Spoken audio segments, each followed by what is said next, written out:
meeting of 24 July 2023. I'd like to call the meeting to order. Mr. Franciak, would you take the roll, please? Mr. Carter. Present. Mr. Young. Present. Mr. Walters. Here. Ms. Cleland McGrath. Ms. Moulton. Here. Mr. McDougall. Here. Ms. Hubick. Here. Thank you. Mayor Miller, Ms. Moulton. I move to excuse Councilmember Cleland McGrath from this evening's meeting. Second. Motion by Ms. Moulton, a second by Mr. Young to excuse Ms. Cleland McGrath from council meeting. All in favor signify by saying aye. Aye. Any opposed? The motion carries. Thank you. Next up, would you join me in the Pledge of Allegiance?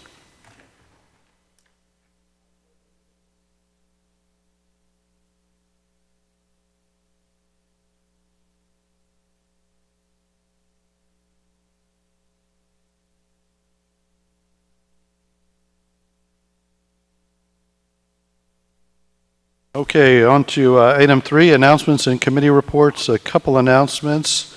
So just a reminder, next week is the 5th Monday of July, so we will not have a council meeting.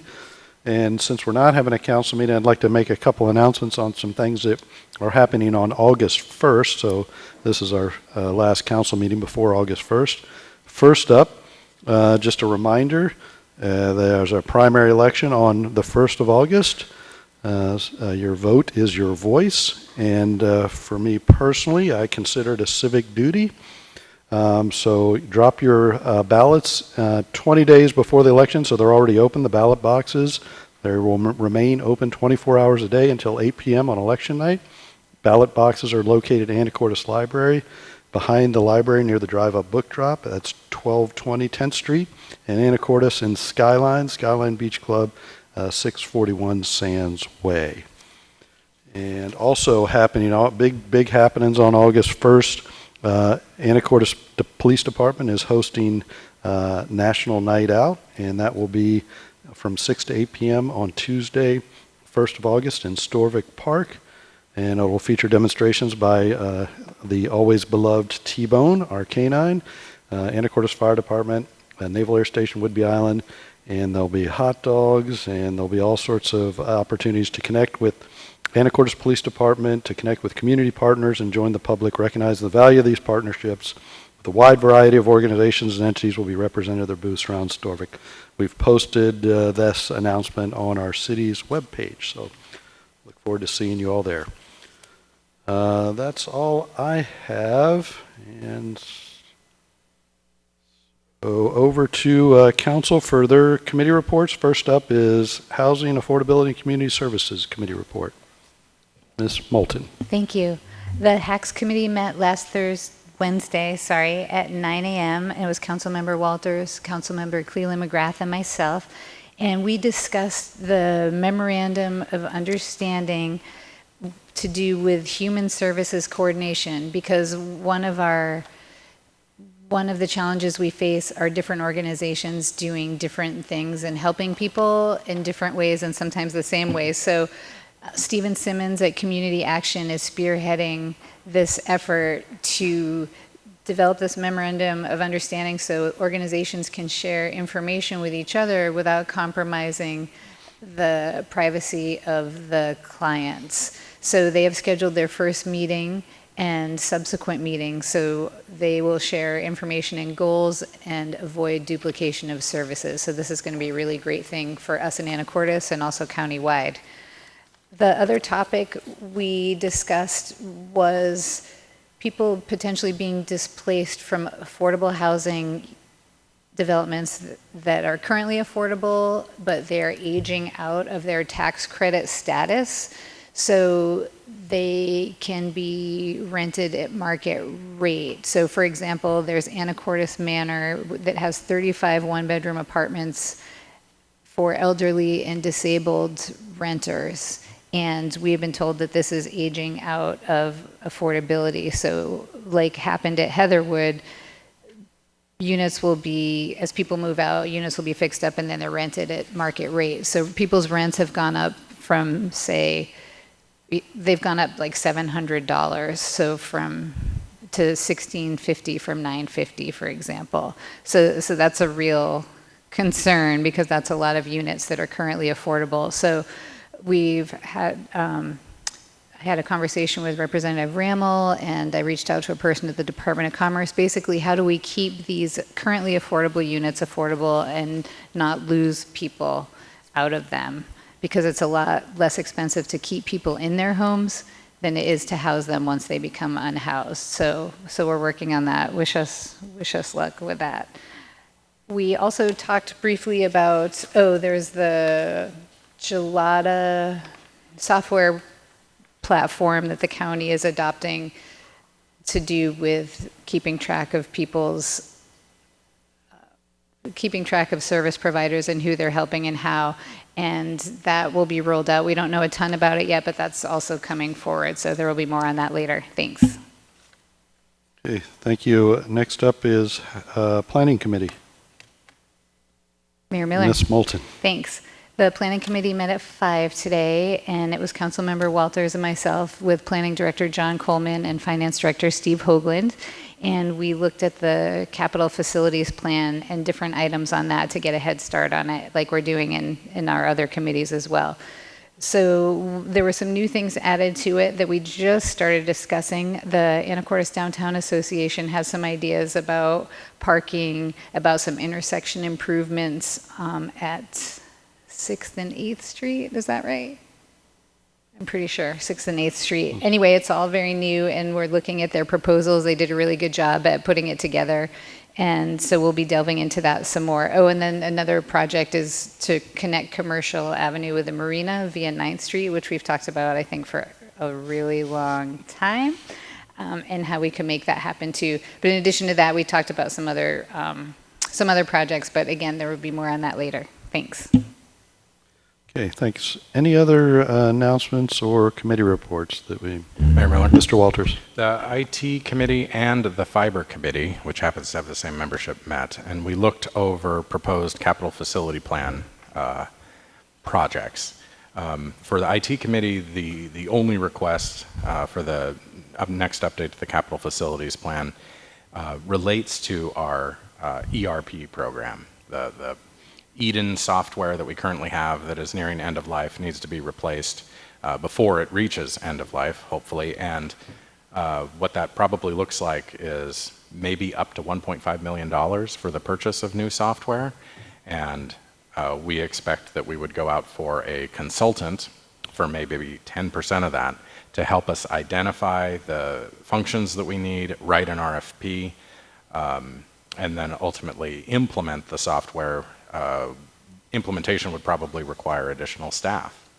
But it is a critical piece of software that runs all of our utility billing and so much more. And it's something that we've known about for some time. So we spent a good bit of time on that in the IT committee. Transitioning into the fiber committee, we did receive word that we received $500,000 from Skagit County from their distressed county funds, the .09 money.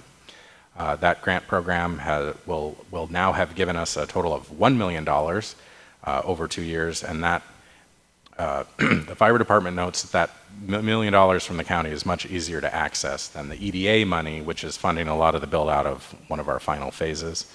One of the things that we should keep in mind and will appear in the CFP is that the light manufacturing corridor out toward the edge of the city limits, out the SR20 corridor, isn't constructed yet and isn't part of the EDA area, and is likely another couple $1 million to accomplish that. Some of it may be aerial, maybe the price is lower. We don't know that for sure at this point, but it's something that we need to keep in mind as we look at wrapping up the build out of fiber. And then the remaining fiber construction within city limits will be a consideration as well. The remaining questions are, what does the fiber budget and the city's budget look like through 2024, especially given that we have the line of credit that we have funded our fiber department with becoming due January 1 of 2024. So we've got to replace that credit with some other financing mechanism. When we do that, how we do that remains a subject of discussion. I also met in the North Star Housing Work Group today with Kevin Murphy from SCOG and the County Health Director, George Kosovich from the Health Department, the consultant. And we talked about what the process probably looks like for updates to the countywide planning policies. Countywide planning policies need to get updated for two reasons. One, because the state has created a new requirement that we address climate change in all of our comprehensive plans. And two, and maybe more significant even, is that the state has a new requirement that we set housing production targets and incorporate them into our comprehensive plans and actually achieve those targets. Those allocations are set at the county level, and then the counties, cities need to agree as to where that countywide allocation gets broken out. So there's potentially a lot of staff work required for that, potentially a lot of city staff work required for that. SCOG wasn't, I guess, proposing to take all of it on itself. But SCOG will be making a presentation to the Skagit Council of Governments steering committee, GMA steering committee, which is composed of the county commissioners and the mayors of the cities and towns in the next month or so, about what their work program looks like for the remainder of 2023 and then into 2024 to address those two big issues to the countywide planning policies. So notably, SCOG and the city planners will come up with some draft language, and then it needs to go to the legislative bodies of the cities for review. SCOG is also planning no real public participation other than a comment period at a meeting. So it will likely be up to us to run the public participation related to those proposals to modify the countywide planning policies. Then we also, in this same meeting, heard from a developer about what works in terms of achieving affordable housing. And notably, he was very supportive of multifamily property tax exemption program. The HACS committee had met with several developers a couple of years ago who were developing in a somewhat different way. They were advocating a sales tax exemption program, which we don't have authority to implement on our own as a city. But this was one developer who definitely has taken advantage of a multifamily property tax exemption program in other jurisdictions and would take advantage of it in Skagit County and in Anacortes if it were available.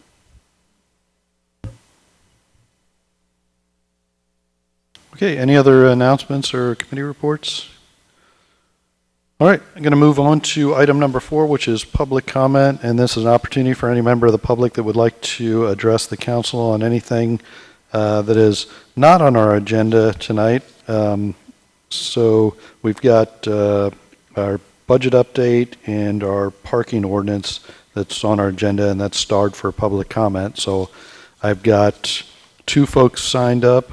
A J.J. Henry about parking. So if you want to wait till we get to the parking discussion, I'll make sure to recognize you. And I've got Ron Beasley signed up to talk about nuisance property. You here?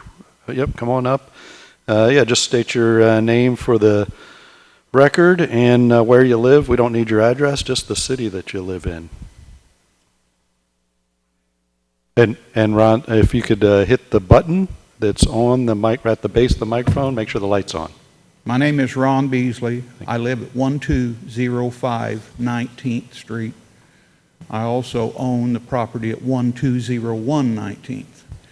Now, thank you for allowing me to ask the questions again, but 1211 19th Street is being operated outside of an R4 residential zoning code. It's being used as a commercial junkyard, salvage yard, rebuild yard.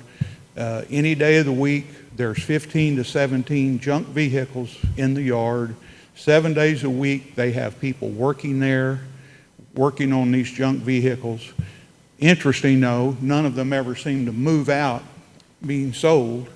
And I'm asking, it's clearly a nuisance property as described in this zoning information, which also says that, it devalues my property 30% or more, which, and that, that my tax valuation goes up 200,000, but that goes, my property value goes down 300,000 because I can't sell my property. There's so much junk. But I'm asking, why can the city of Anacortes not enforce the building code or the codes to make that a commercial operation if he's going to operate that way, which does not belong in my residential neighborhood? And what can be done about the junk, which is a fire hazard, vermin crawling everywhere out of his 6-foot-high piles of junk? I'm just asking what I need to do to move forward with this. I've worked with Kyle Merriman many times. He's a great guy. He's done everything that he can possibly do, but it's obvious his hands are tied on what he can do. I would like to also say that many of these vehicles in this yard are not tagged. They are not legally tagged.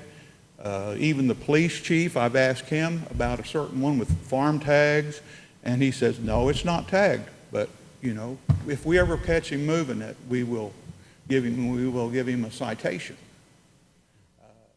There's a 24-foot junk travel trailer there that I believe people are living in at night. Not certain, but I see them go in and out at 10, 12 at night. Question, though, why can the city of Anacortes not enforce the laws that are on the books? Yeah, it's a good question, and we intend to enforce all the laws that are on the books, but there are a multitude of reasons. I'm aware of the property.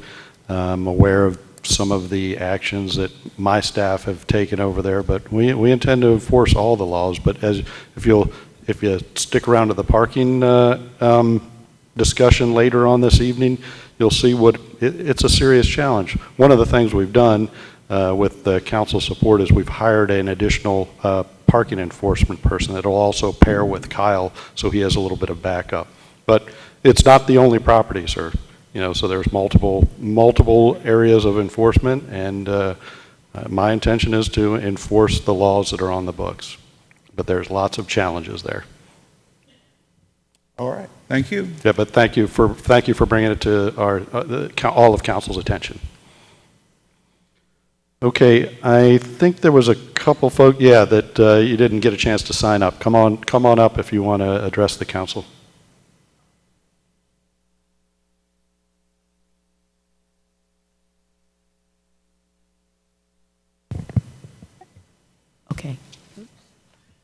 Okay, it's on. It's on? Yes. Mary Jo McCardle, and I live on M Avenue. I'm just coming to the council again to point out we had another car-to-car accident on M Avenue north of the hospital, where there is no designated bike lane on that northbound lane of travel. And it's the 5th car-to-car accident, and the first, and there's one additional accident, was a car pedestrian accident which occurred just in December in front of my house. And I'm again coming to the council to find out what can we do to fix M Avenue as far as the speeding that's going on and these car-to-car accidents and pedestrian accidents. And so I just wanted to bring it to your attention again. It's another accident, and it's unavoidable the way that M Avenue is set up right now. Thank you. Thank you. All right, anybody else want to address the council on anything, or wait for the good time to talk about parking enforcement or parking codes? Okay, I'll move on to item number 5, which is our consent agenda. Consent agenda items A, B, C, and D. Council? Mayor Miller, Mr. McDougall. I move to approve consent agenda items A through D. Second. Okay, a motion by Mr. McDougall, a second by Mr. Carter. Approve of consent agenda items A through D. All in favor signify by saying aye. Aye. Any opposed? Motion carries. We're on to item 6, other business. Item 6A, ordinance 4053, second quarter budget amendment. This is a discussion item with possible action, and I'll let Mr. Hoagland see how he wants to pair the second quarter finance update, and if we'll be taking public comment if there's anyone. So, Mr. Hoagland.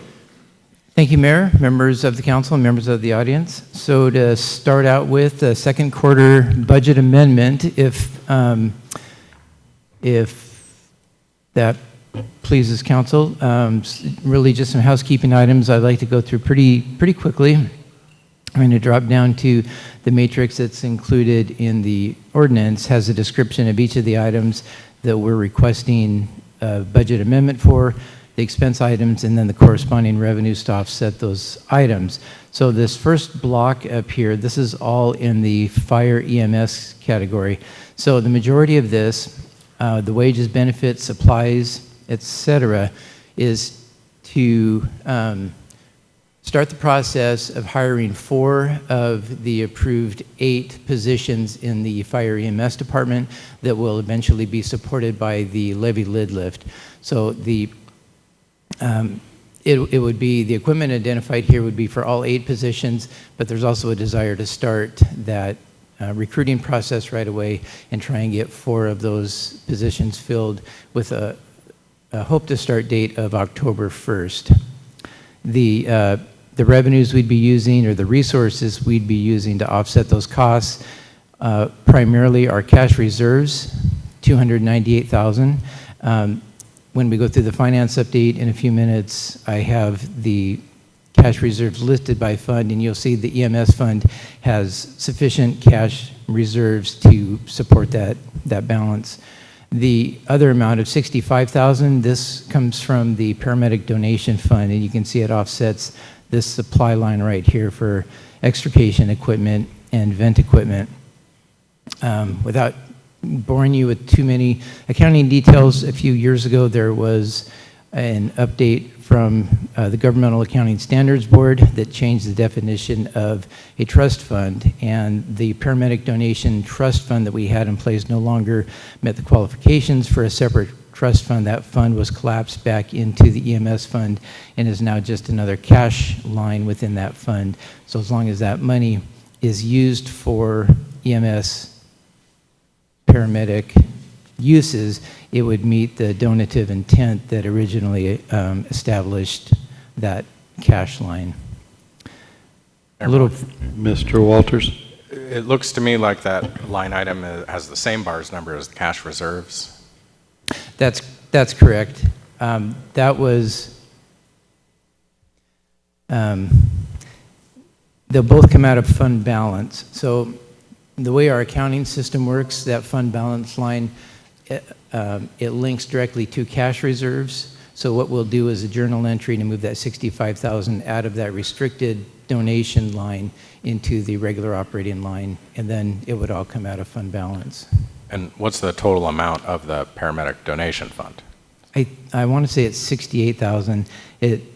That uses up the majority of those donation funds. Is our objective to use those up? Right. Yeah. So Right. 65 was all that we could allocate to that. Yeah, that's that was because of the type of equipment that they're purchasing out of that bars number. That was a clean fit for the use of that donation money. Okay, thanks. This next line down, fire training overtime and the training line totals $61,094. This is a FEMA grant that the fire department received for to pay for training that the department received. We split it between the actual training line and the overtime line because a lot of overtime is incurred by the fire department for training purposes. Likewise, another grant from AWC, the Association of Washington Cities, to help offset the cost of the Family Center outreach team. The last two items we have in here, the $65,000 for the ASAC covered picnic area, that's Anacortes Senior Activity Center, from a donation from the foundation, and $33,001 for the library from the Library Foundation. Those were both approved by council last week. This is just getting the budget caught up with those donations to give them the authority to spend that money. So pretty quick and easy. I'm happy to answer any questions that you might have. Before I turn it over to council, any members of the public want to comment on this ordinance? All right, council. Miller? Mr. Walters. Another follow-up question. The AWC grant, you're projecting additional revenue of $26,000. Is that all that we expect for the entire remainder of the year? Yes, that's my understanding. I believe that's coming in a couple of different tranches, and I believe we've already received part of that cash. And the previous amount, was it the same? This would be for the entire balance for the year. So I believe we received about 18,000, I want to say, but the total allocation, from my understanding, is 26,000 for that grant for the entire year. Okay, because originally the grant was only for the first 6 months of the year. Okay, so I also understand that the Family Center has received funding for the people that we were paying for with this grant through an alternative funding source, the Regional Behavioral Health Services, so whatever it is called. So do we, assuming that's true, and I have those details right, do we know what we're planning to spend the AWC grant on at this point? No, I'm sorry. This is all the information I had. I give Chief Harris a lot of credit for doing a detailed write-up of this, but this is his kind of the basis of the budget amendment was from his input, and I don't have more details than that. At this point, I'm happy to chase that down for you, though. Well, maybe we can follow up at the HACS committee meeting about that. Yeah, we can follow up with that. There's more details to that because I know we received the grant for additional time to get that support, and I'm aware of the other grant as well, but I don't think we have the details here for that. But this budget amendment, of course, is for the quarter update. Any other questions for Mr. Hoagland, council? Mayor Miller? Mr. Walters? No other questions. I think it's appropriate to spend down the EMS fund reserves on these one-time expenses because that's what we should spend reserves for. So I move approval of the ordinance as presented. Second. Okay, a motion by Mr. Walters, a second by Mr. Young to approve ordinance 4053, second quarter budget amendment. Any additional discussion? Mr. Franciac, take the vote, please. Mr. Young. Yes. Mr. Walters. Yes. Ms. Moulton. Yes. Mr. McDougall. Yes. Ms. Hubick. Yes. Mr. Carter. Yes.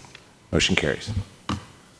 Okay, thank you. Next item is item 6B, which is second quarter finance update, and I know I've talked to a few of you on council about how we moved this to this particular date because we wanted to wait to get some revenue figures from the Department of Revenue. So hopefully that was not a very exciting teaser, but I was certainly excited about finding out whether we're trending in kind of a opposite direction or whether it's just a blip. So we've had a couple of months of lower sales tax revenues, and Mr. Hoagland's going to tell us about that part as part of his update. Mr. Hoagland. Thank you, Mayor.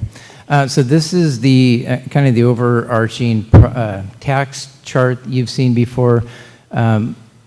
One addition, though, on the bottom of this page, I have included a tick mark legend that explains what each of these revenue streams, or gives a little bit more information on each of these revenue streams. And then several of these, as you're aware, the utility tax, sales tax, REIT, we have separate charts for, and there's more detailed information on those individual charts as well. But looking at this picture right here, property tax, utility tax, sales tax are the three largest tax revenue streams, and this is through June month end, 50% through the year, so all things being equal, you would expect to see about 50% or hope to see about 50% receipts for the majority of these revenue streams, and that's exactly where we're at the total level, 50.2%. Property taxes are a little higher. They come in two tranches, generally in May and November. That's why that one is a little bit higher. Utility taxes is right on the button. We'll talk more about that. And sales tax is a little lower, which is not unusual for this time of year because we get a bump up in sales tax in the summertime when we have more hospitality traffic.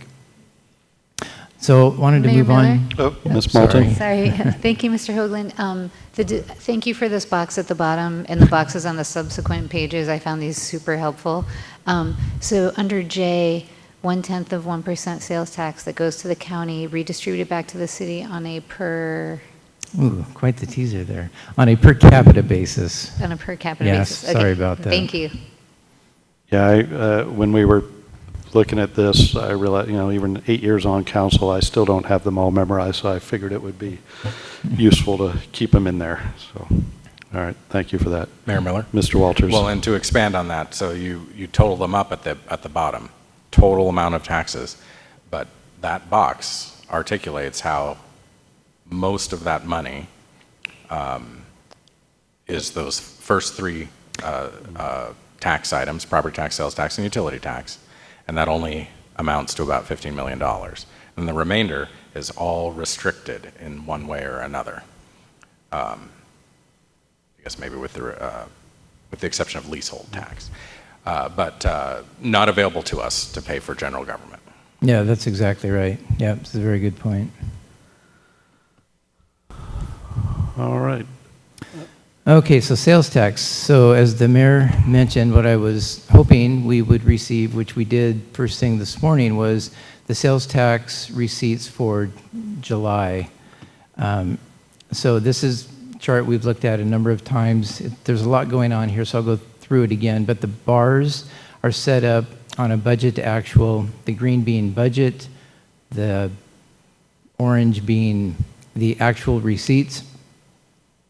And that's broken out by month. So we set the total budget for sales tax for the annual receipt, and then we break that up on a monthly basis based on historical averages for collection of that month. So if you look at the first two lines, that's our accumulated budget as we're going across. So through June, we're budgeting to have an expectation of collecting through July, 3.3 million. And we've collected 3.2 million. So we're about 2.5% off of what we budgeted. This next green line is the individual monthly budget. And then the line below that, this orange line, is the individual monthly receipt.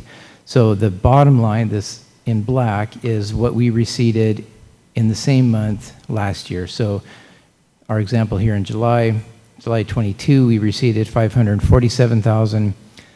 This year, July, we receipted $538,000. So we're 1.8% what we collected last year. If you look at this line, this year to budget percent, this is based on the cumulative. And so at this point, we are 2.5% below what we budgeted to receive. So we actually budgeted a decrease in revenues. I think it was a 5% decrease is what we had budgeted. And so at this point, we're about 2.5% below that budget target. I've got another chart here to show kind of the data in that trend. So the line trend, red is our current year, 2023. This top line, green, was last year, 2022.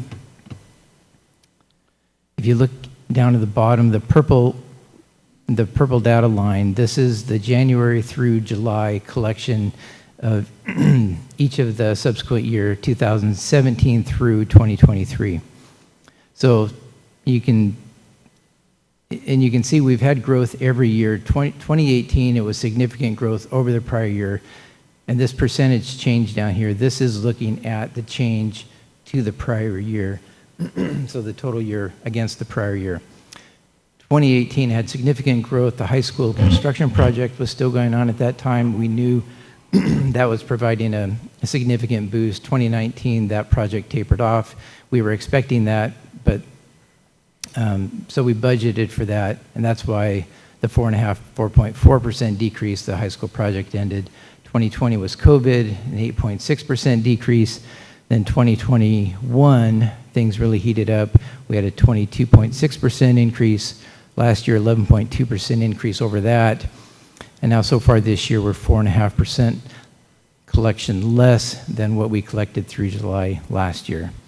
So because we budgeted for a decrease, our budget target is less than what our comparison is to last year, but that's Mayor Miller. Mr. Young? Thank you. First of all, thank you, Mr. Hoagland, for the detail. The details, they always say the devil's in the details. I really appreciate that. And to sort of chime on to what my fellow council members have already said about the explanations that's been in the box, I really appreciate that.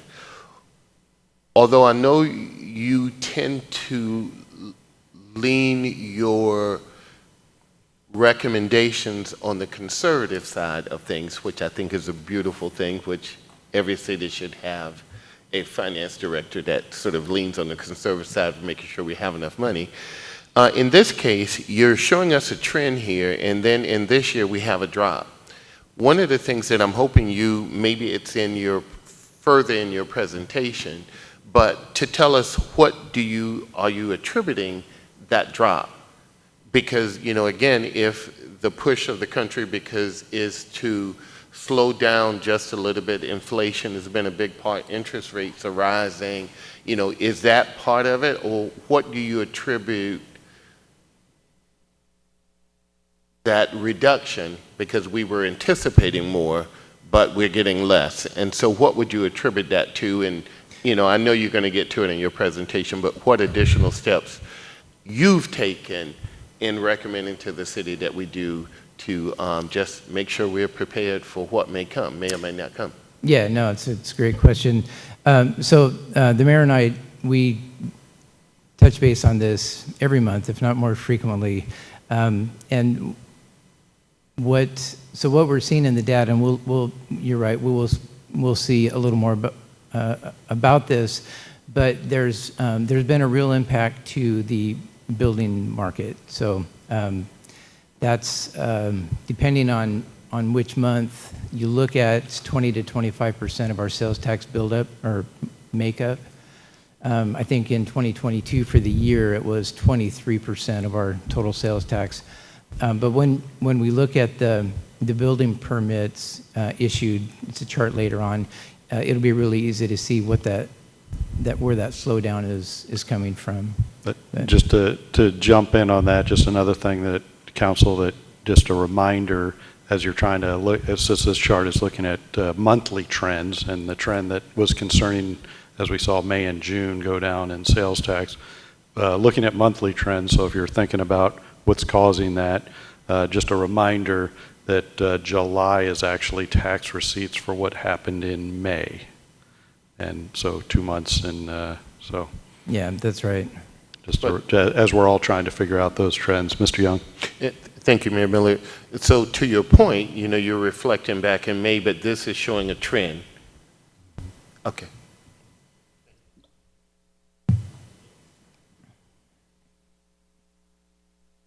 So that's, yeah, so sales tax, and I guess at this point, you know, we've seen several months of decreasing revenues compared to the prior year, but at this point we're still just 2.5% off of budget. It's not a huge amount, but it is something we are definitely keeping our eye on, and we'll continue to monitor and report back to council. Before we get off sales tax, any other questions about that? I wanted to touch base on this real quick. So the NACSES codes are I believe that's a self-reporting code when a business starts to do business, they identify a NACSES code that represents the type of business they're in. This top one, so this is looking at the month of July. This top one, all other miscellaneous retailers, that's the online retail platforms. And the second line there, boat dealers. So a shot in the arm from the in May, the boat show that we had here in town came through for us. When you look down through this list, and I would point out that we have a used car dealer, Naxos code, a little further down, there's one that says new cars. The dealerships that we have in town sell both. It's just the Naxos code that was selected at the time the business was set up. But if you look at the number of Naxos codes here that are related to construction, you get an idea of how big that is. The fourth line on here is just new single-family housing construction, but then a little further down, commercial construction, hardware retailers. You can go down the list here, landscaping services, site prep contractors. There's a lot of businesses involved with a housing start, so it's easy to see how that becomes such a big segment of our sales tax buildup. But additionally, looking at hospitality, that's a large part of our makeup as well. So looking down through full service restaurants, you can drop down, find drinking places, partial service restaurants. There's those two, and then vehicles, boats, cars, hospitality, and construction. Those are the four big drivers. Sorry, online platforms as well. But this is, I find this interesting. I wanted to share this, particularly point out the boat dealers, how that popped up because of the boat show in May. But happy to answer any questions you might have about those details. Mayor Miller? Mr. McDougall. Yeah, I really like this table as well, Mr. Hoagland. Basically, there's kind of the 4 or 5 main sectors, with the building sector obviously being several items in here. And you said the building sector is kind of primarily the reason for the slight shortage. The others are all kind of in line with expectations, essentially. Yeah, and it's interesting when we get to lodging tax, you'll see that lodging tax revenue has actually continued to increase. So okay. I'm holding on that hospitality is going to hang in there through all of this.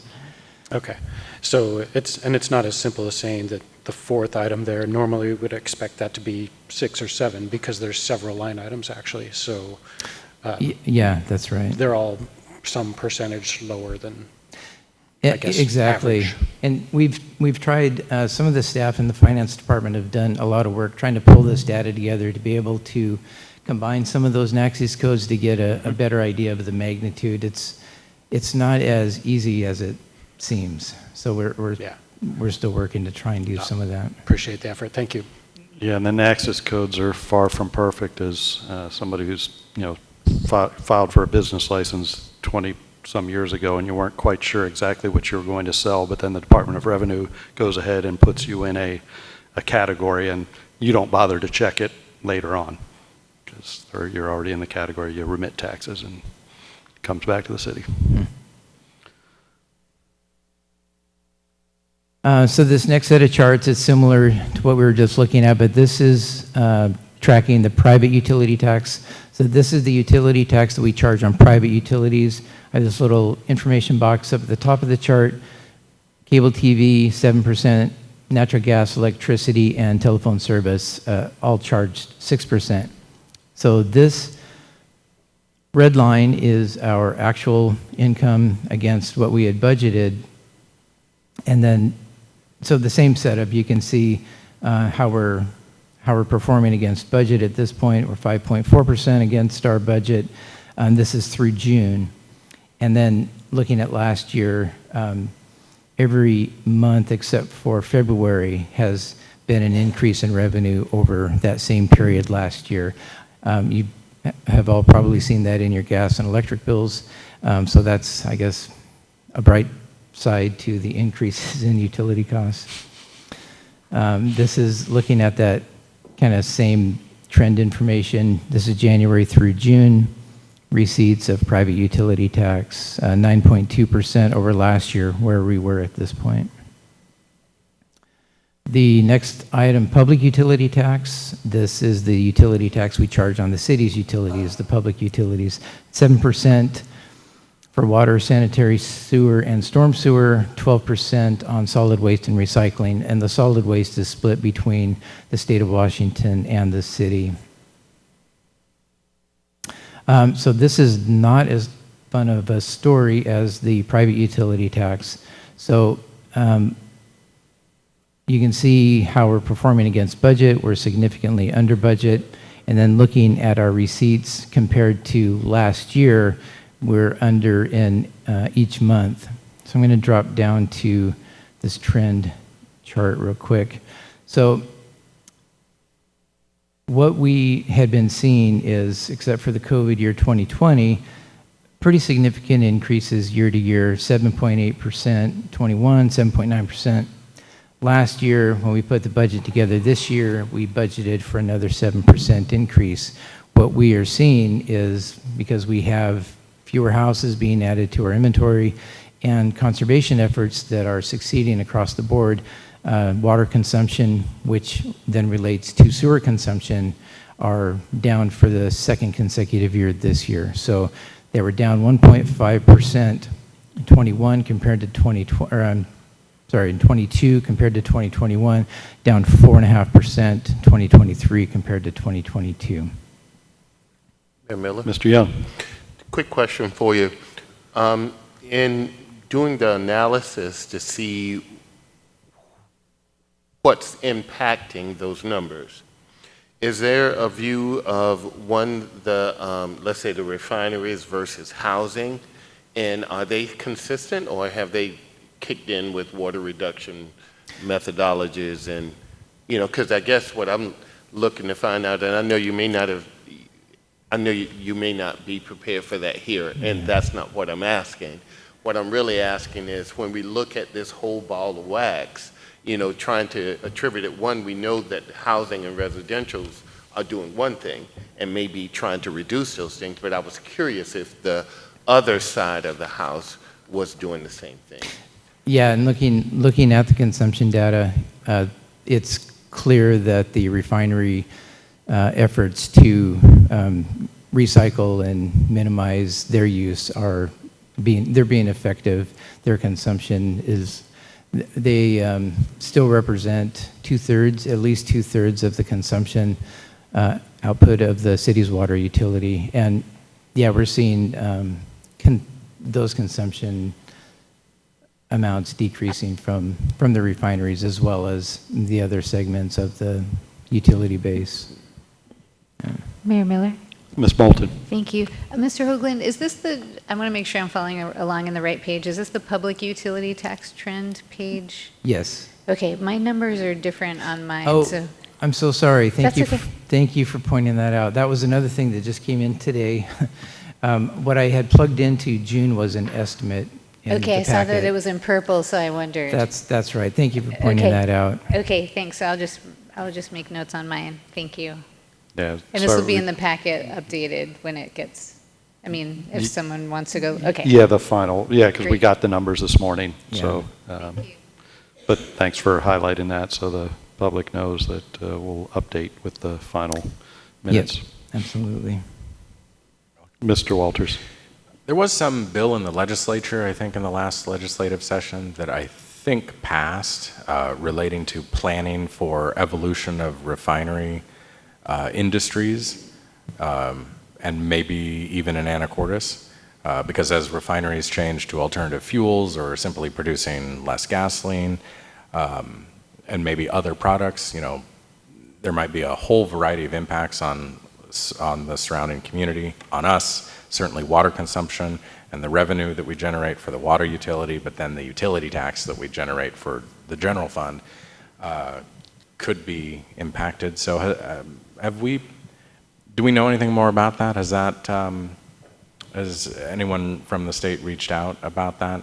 Because we should participate in that, assuming that it's available to us.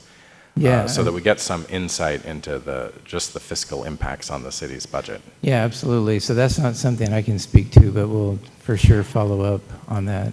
Absolutely.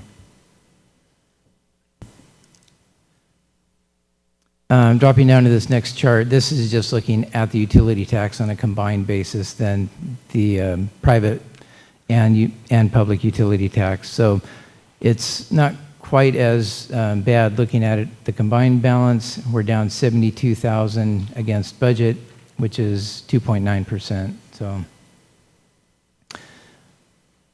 and the same trend that we were looking at earlier.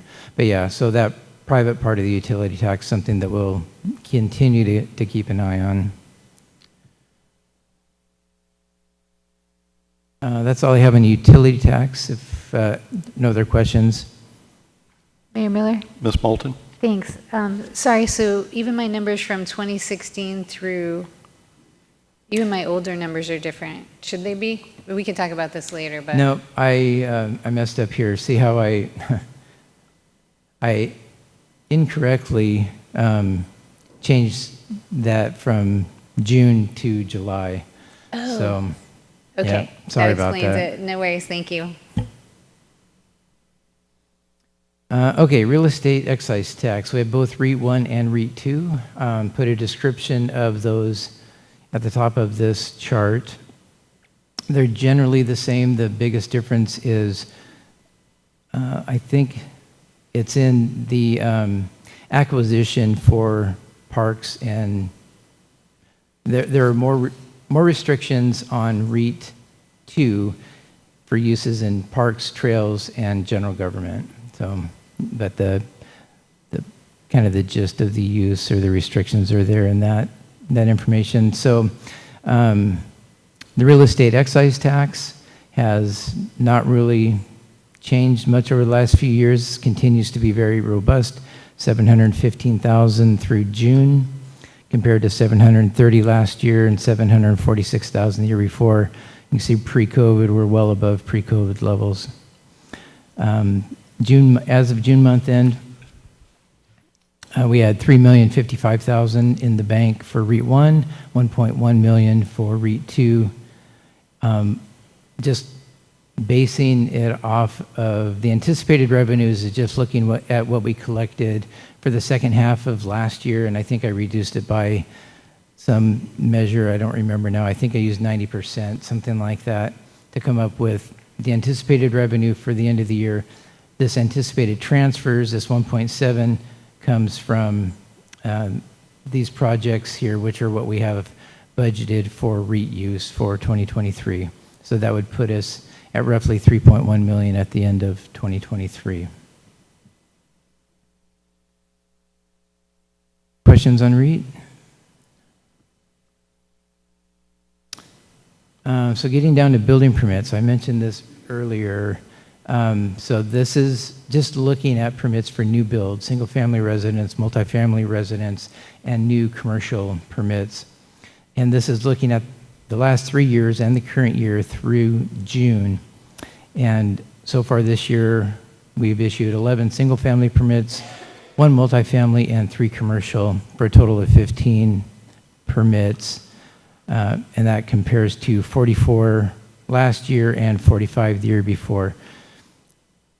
Our COVID year of 33 was down to 2020 COVID year, we issued 33 permits. So our permit issuance this year is significantly down compared to the prior years.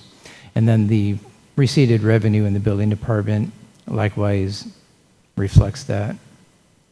Mayor Miller? Mr. McDougall? I'm sure I've asked this before, and I apologize. On the multifamily, we've got the 1 permit. Do we know how many units are in that 1 permit? Yeah, you have asked that, Mr. McDougall. I'm sorry, I don't have that information here. I need to work more closely with the building department. Oh, good, thanks. Yeah, we can get that. Mr. Young? Thank you, Mayor Miller. So, I appreciate you really taking these numbers, and I know I've said that, but the reason I keep emphasizing that, because it really brings clarity as to where we're going, and it also gives pause to where we might be given rising interest rates. And I would assume that part of this may not be wholly attributable to those things, but the impact of a slowing economy and rising rates does have its impact on us, correct? Yeah, absolutely. I was actually watching not a webinar, it was like a newsletter, but it was, recorded newsletter this morning. And nationwide, I believe it's now there's been 11 consecutive months of decreasing housing starts. It hasn't stretched that far back for us, but it is catching up here in Anacortes.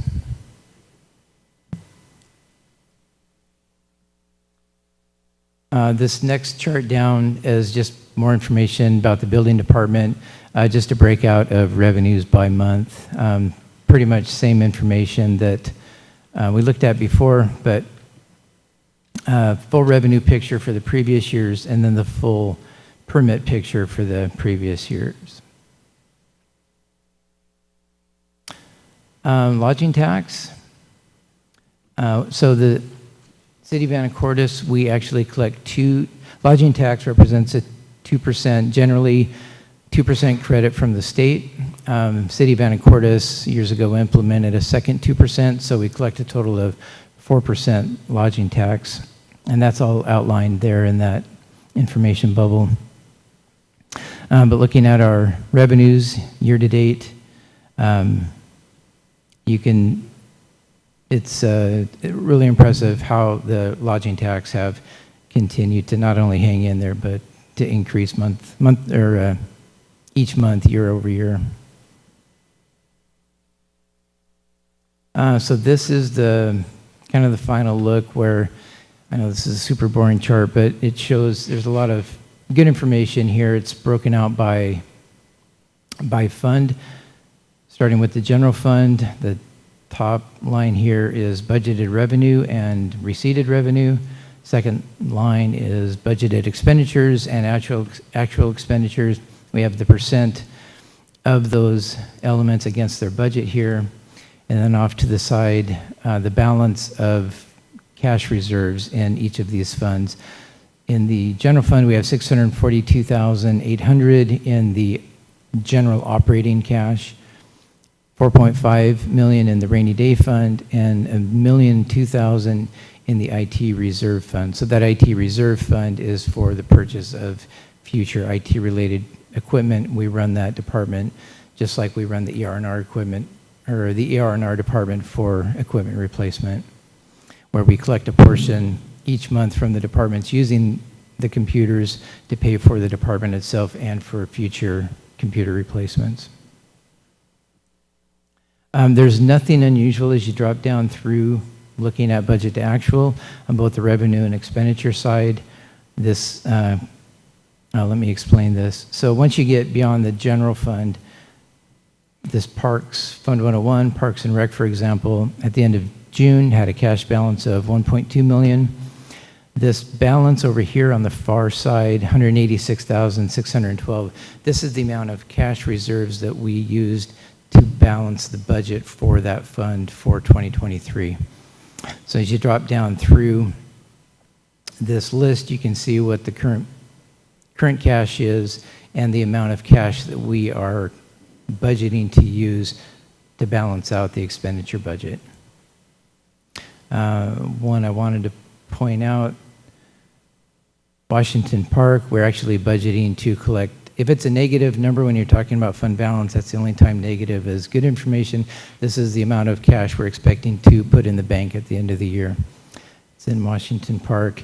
Fund 110 is the EMS fund. We talked about that in the budget amendment.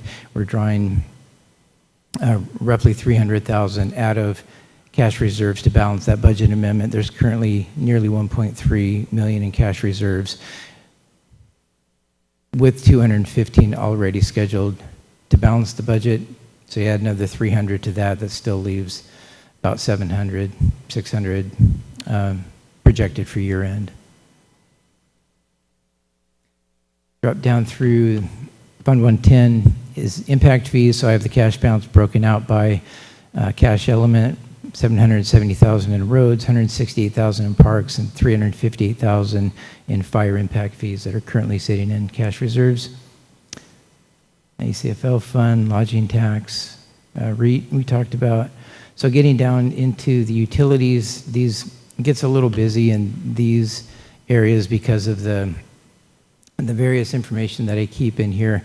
It's the same look, revenues versus expenditures, and then budget versus actuals.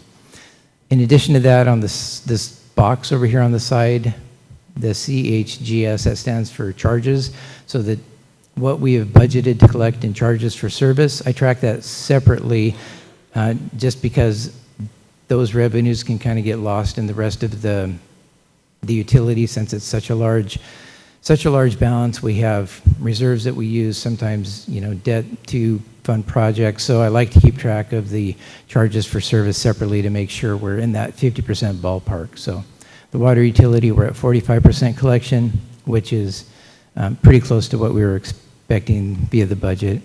18.8 million in operating cash, 1.3 in the rainy day fund for the water utility, and 9.9 in restricted for capital. That 18.8 million, that will significantly decrease by year end as we get going on the old water treatment plant cleanup project. Sewer fund, same thing, all looks reasonable. 2.2 in operating cash, 760 in rainy day, 9.2 in capital reserves. Storm budget, sanitation, ER&R, all looks reasonable. I'd be happy to dig into any of those if you have questions or questions on anything else.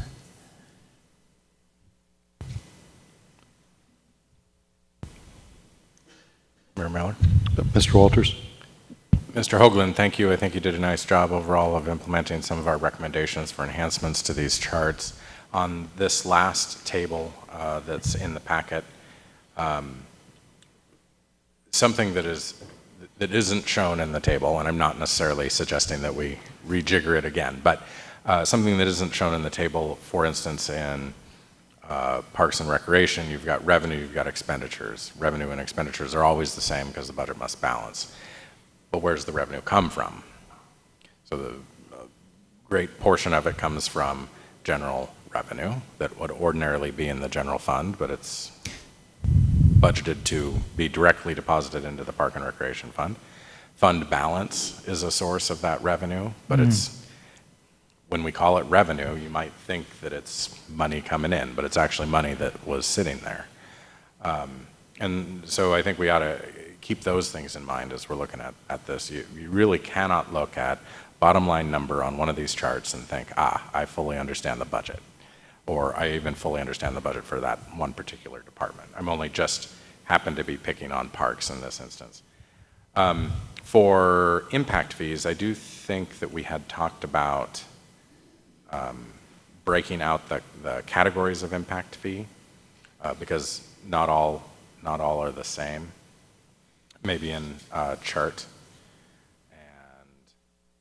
and I'm looking at the version that's in the packet, so I don't know if you have a chart in the version that you have on your desktop there, but some chart that describes, maybe in a stacked bar chart, you have this much park impact fee, this much fire impact fee, this much street impact fee, so that we can see how those break out and how the different types of construction yield different amounts of impact fee money coming in. So on these cash balances here, I don't think I understand your question, but I break out the cash balance by category here. Yes, that's good. So we can see those balances, and I actually might be satisfied just with that. But if you did produce a chart of impact fee revenue over time, then breaking it up on that chart as well, I think would be helpful. Okay, maybe we can circle back Sure. later. That'd be great. Thank you.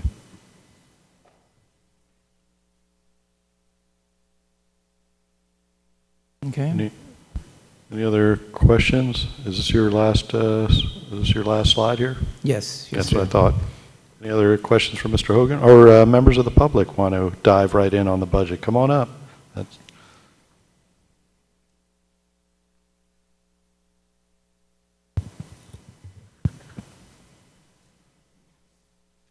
Where are sidewalks in this budget? How do they show up, or how are they reflected in this budget? It's a great question.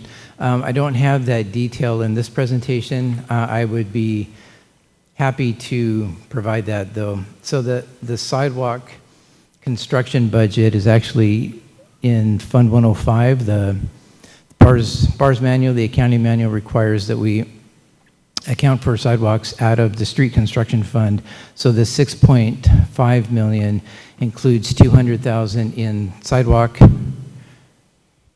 straight sidewalk money, and then another 100,000 in ADA curb cuts. And we frequently use those two budget lines together. So generally speaking, we have budgeted 300,000 for sidewalks here. And I know when we do the overall budget, we break those lines out in detail, and hoping OpenGov will be even more transparent with that information. Council, any questions? Okay, thank you very much, Mr. Hoagland. Good budget update with. All right, next up is item 6C, ordinance 4055, updating chapter 1.30 in the Anacortes Municipal Code. This is a discussion item and possible action, and Ms. Swetnam is going to introduce this item.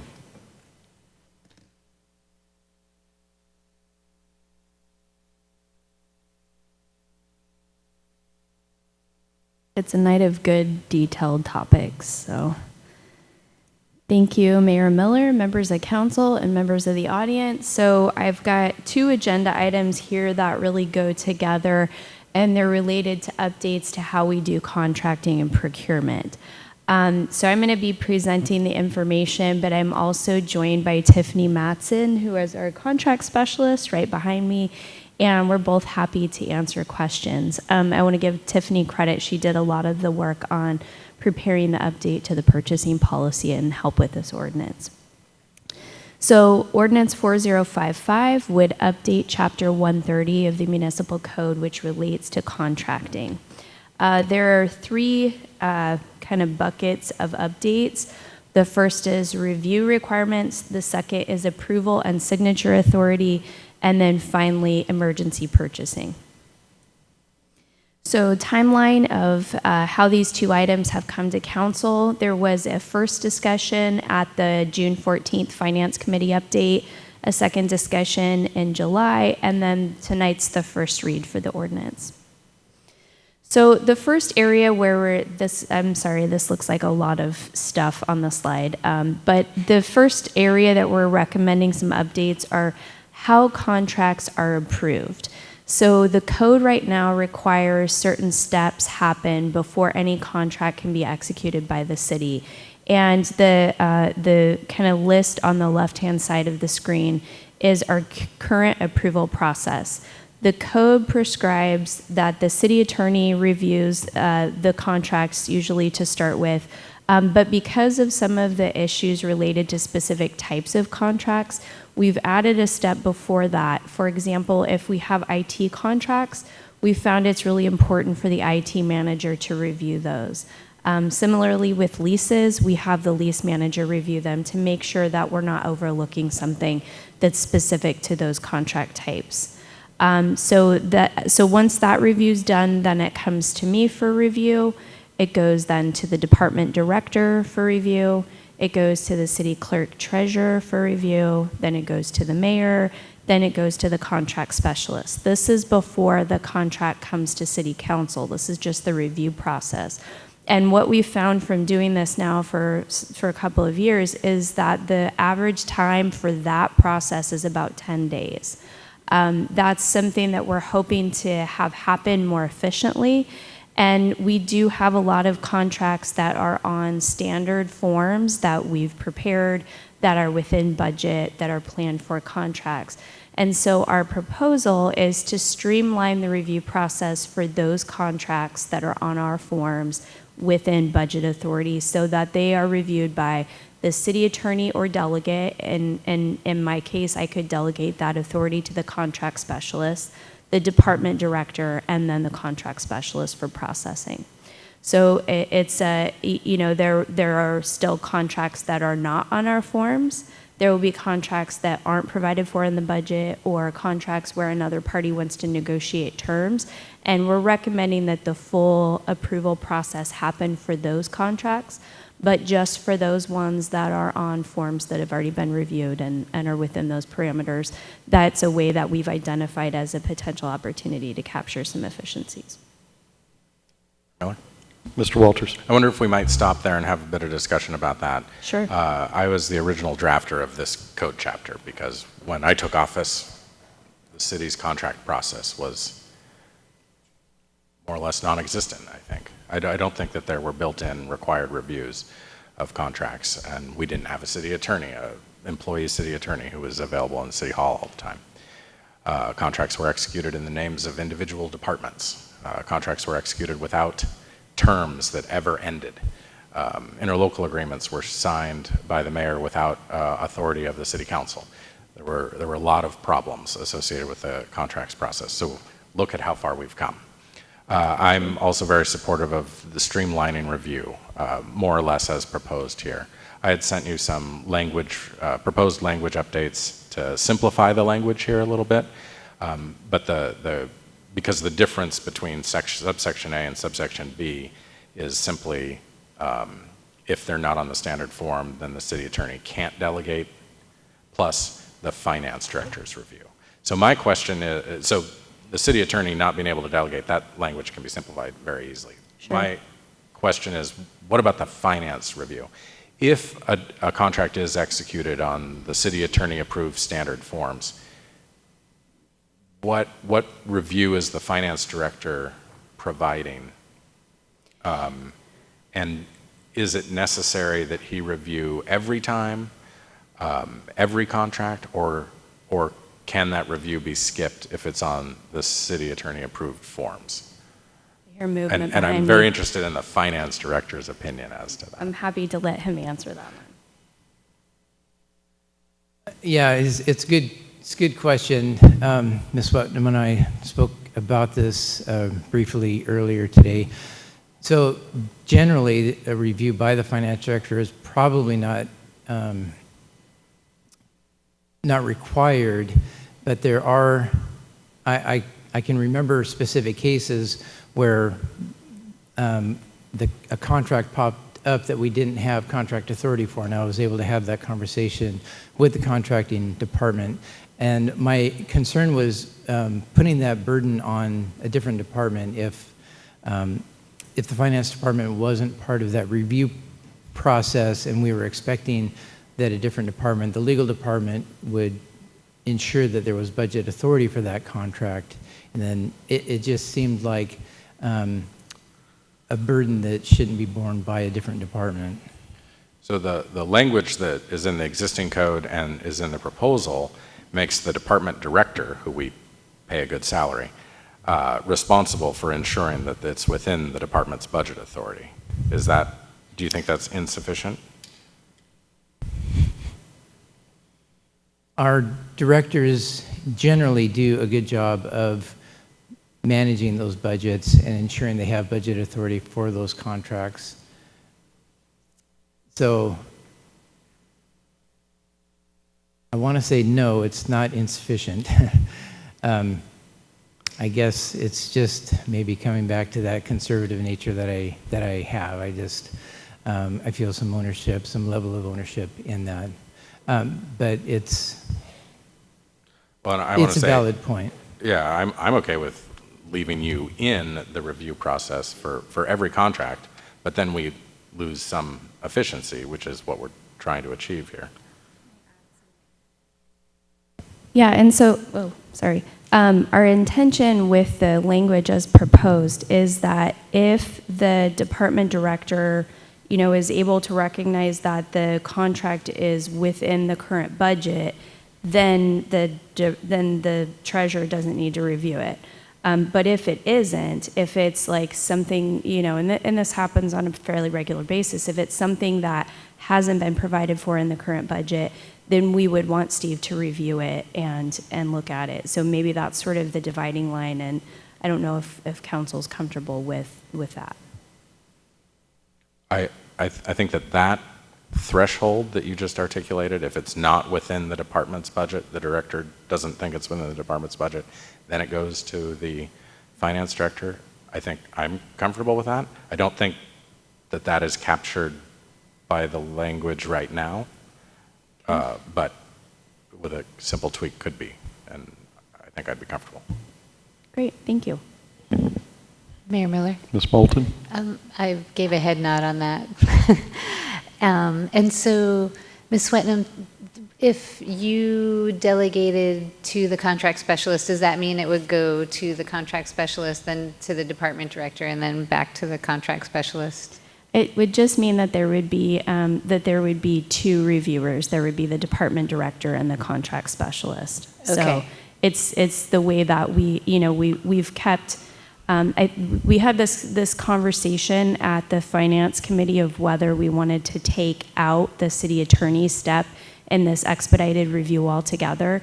And the point that we came to was that there still ought to be some responsibility with the city attorney's office for ensuring that the contract is consistent with local, state, and federal laws. And so the opportunity to delegate that authority to the contract specialist would still achieve this streamline, but retain that responsibility by keeping that step in there, if that makes sense. It does. I think that's great. And I'm looking at the 6 bars on the left to the 3 bars on the right, and it looks like quite a streamline. And it does make me a little bit nervous just because it's cutting it in half, but I see where we're going here. And so the mayor being taken out of this process, so does this have to do also with the amount of the contract, or is this not to do with that? We're not there yet in that. No, we're not. Yeah, we're not there yet. This doesn't have anything to do with the contract amount. And actually, in the code, and what has happened in the past, the mayor didn't have a review step, but we've added that in recent years to make sure that the mayor isn't just getting a contract showing up in his inbox saying "sign me" without being understanding the context in the background. So. Okay. But we've also talked with the mayor about the fact that there might be too many things in the inbox, and so we're trying to find that balance. Right. Okay. Thank you. I feel like the department directors are capable of looking at the, Steve the Juggler contract for, a library that I probably don't need to review that twice. Mayor Miller? Mr. Young? No, again, B School, I love the idea of efficiencies as long as there's the redundancies of caution that allows us to ensure that the right thing is being done, that the oversights are well processed and looked into. And I believe that, what we have and the wonderful people we have working here is extraordinary already. And so when I look at this and the recommendations that you're bringing forward, what I also see is that there is ownership, department ownership, and then the legal side of making sure that we've not erred by mistake or any other way. And, and I like it, I do, and what I appreciate about having this type of conversation is that not only do we get to hear you articulate that the due diligence is being done, but also at the same time, how it helps us be able to do more and use staff time and just people's time more efficiently. Because when I look at this other side over here, although I think the purpose is very clear to make sure that we're doing the right thing, that things are not being missed and that we're processing as best as we can, it still gobbles up time. And those things as you've described that are just standard almost, it doesn't require that fierce look every single time because these are things that are within the margins. So, I'm like Ms. Moulton and Mr. Walters. I'm okay with this. I really am. Great. Again, it's worth being said again, the key to this streamlining is making sure the forms are correct and have all of that information that we've worked so hard over the years to get right, that all of our standard terms are in there. So That's a great point, and I think Mr. Walters made a good point that when this code language was created, there weren't the templates that we have now, and that's part of the regular work that the legal department does, is update those terms and provisions as state law changes and as we experience better ways to contract. So good points. We'll continue to work on the language to try to capture the intent that we've talked about here on that one. Yeah, and this Mayor is the first read, and I know you probably have more slides than this, just one. So, Mr. Walters. And so our recommendation of the Finance Committee was to allow for the contract specialist to do that review under the supervision of the city attorney, making the city attorney the point of accountability, but since the contract specialist works for the city attorney, and most of this stuff doesn't really require a city attorney to review, especially when you're being supervised by a city attorney and instructed, we think that makes a lot of sense. In the alternative, though, where we were to just strike the city attorney review entirely, that would be problematic because you've got your standard terms and conditions in your forms, and that's great. But you can still violate the law and the scope of work. And so we need to have some kind of review for that, for risk analysis, and the idea is that the contract specialist would elevate that to her boss if she felt like she needed to. Great points. Thank you. Mr. Young. No, I just wanted to add, just pile on with Mr. Walters. You know, we have a stellar city attorney.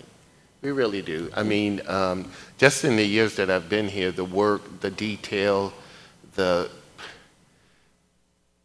exhaustion at times have been stellar. And, you know, I've always been impressed with the team and the staff working in, but, you know, that's why I'm comfortable, but we do the checks that we have to do as the legislative side. The onus is us to do what we need to do to make sure things are processing correct. But I'm very comfortable with that. So thank you. All right, you got Thank you. a few more slides to go. So I do, yes. Okay, so the next area that we tackled updating is contracting authority and being able to delegate some of that to department heads. So the contracting authority lies with the city council, and the city council has chosen to delegate some of that authority to execute contracts to the mayor. New contracts under $45,000 are within the mayor's contracting authority, as well as modifications that either singly or combined with all other modifications fall below that $45,000 threshold. Contracts from $45,000 up to $99,999 with a new contract amount of less than $10,000 over the original value are within the mayor's contracting authority. It's a lot of words. Or the original value of the contract, if it's $100,000 or more, the updated contract amount with a modification, if it's less than 110% of the original value, the mayor can execute those contracts. So the proposal in the draft was the addition of section 130.040F that would allow the mayor at his option to delegate that contract signature authority to department heads. The kind of the parameters there that it has to be a department head who is overseeing the department that the contract is for. That authorization is only up to the mayor's delegated authority. And this is in addition to the delegation of authority that's already been done for fiber service contracts. So that, I'm happy to pause if there are questions or discussion on that item. Mayor Miller? Ms. Moulton. Thanks. Is this on a case-by-case basis, or is it? Well, I guess that would be up to the mayor. The mayor could decide to delegate that authority on a case-by-case basis, or the mayor could say, you know, all certain categories of contracts I'm delegating to a department head. Okay. Thanks. Okay, move on. The next area that we've proposed updating in the code is on emergency purchasing and contracting. So you all see emergency resolutions, but we don't have anything in the code that explicitly gives the mayor authority to execute contracts or procure goods if there's an emergency before that resolution gets adopted by council. So the proposal, because this is what actually happens, and it came up recently where there was a water line break that happened. There isn't an opportunity to wait for the next city council meeting to get a resolution declaring an emergency. That repair needed to happen in real time. And so we're proposing that council delegates authorization to the mayor to make emergency purchases or contracts in unforeseen circumstances that are beyond the control of the city if either of two conditions apply. If there is if those circumstances present a real immediate threat to the proper performance of essential functions, like in the water line situation, or if the conditions likely will result in material loss or damage to property, bodily injury, or loss of life if immediate action isn't taken. The process for that would then be, and this first step comes from wanting to make sure that if the emergency ends up being a FEMA emergency, that we've got that declaration of emergency to allow the city to seek FEMA reimbursement. So the first step would be that the mayor declares an emergency in writing. Once that's done, then the mayor would enter into whatever agreement was necessary to respond to that emergency. And then within 2 weeks at the longest, there would be a presentation to council and would ask council to adopt a resolution ratifying the declaration and, if necessary, the contract. So, this is what is happening if an emergency comes up now, and recognizing that in the code and providing a clear process for staff, just make sure that that's happening in a way that's consistent. Okay. And those are, there are a few other kind of small edits that, but those are kind of the buckets on this ordinance. Again, this is a first read, and sounds like we still have some work to do to bring it back to council. Mayor Miller? Mr. Young. Just one question. Where it says the mayor would declare emergency in writing authorizing a purchase or contract, without competitive bid or negotiation. The mayor has always been completely communicating with council, which is one of the things I really appreciate about it.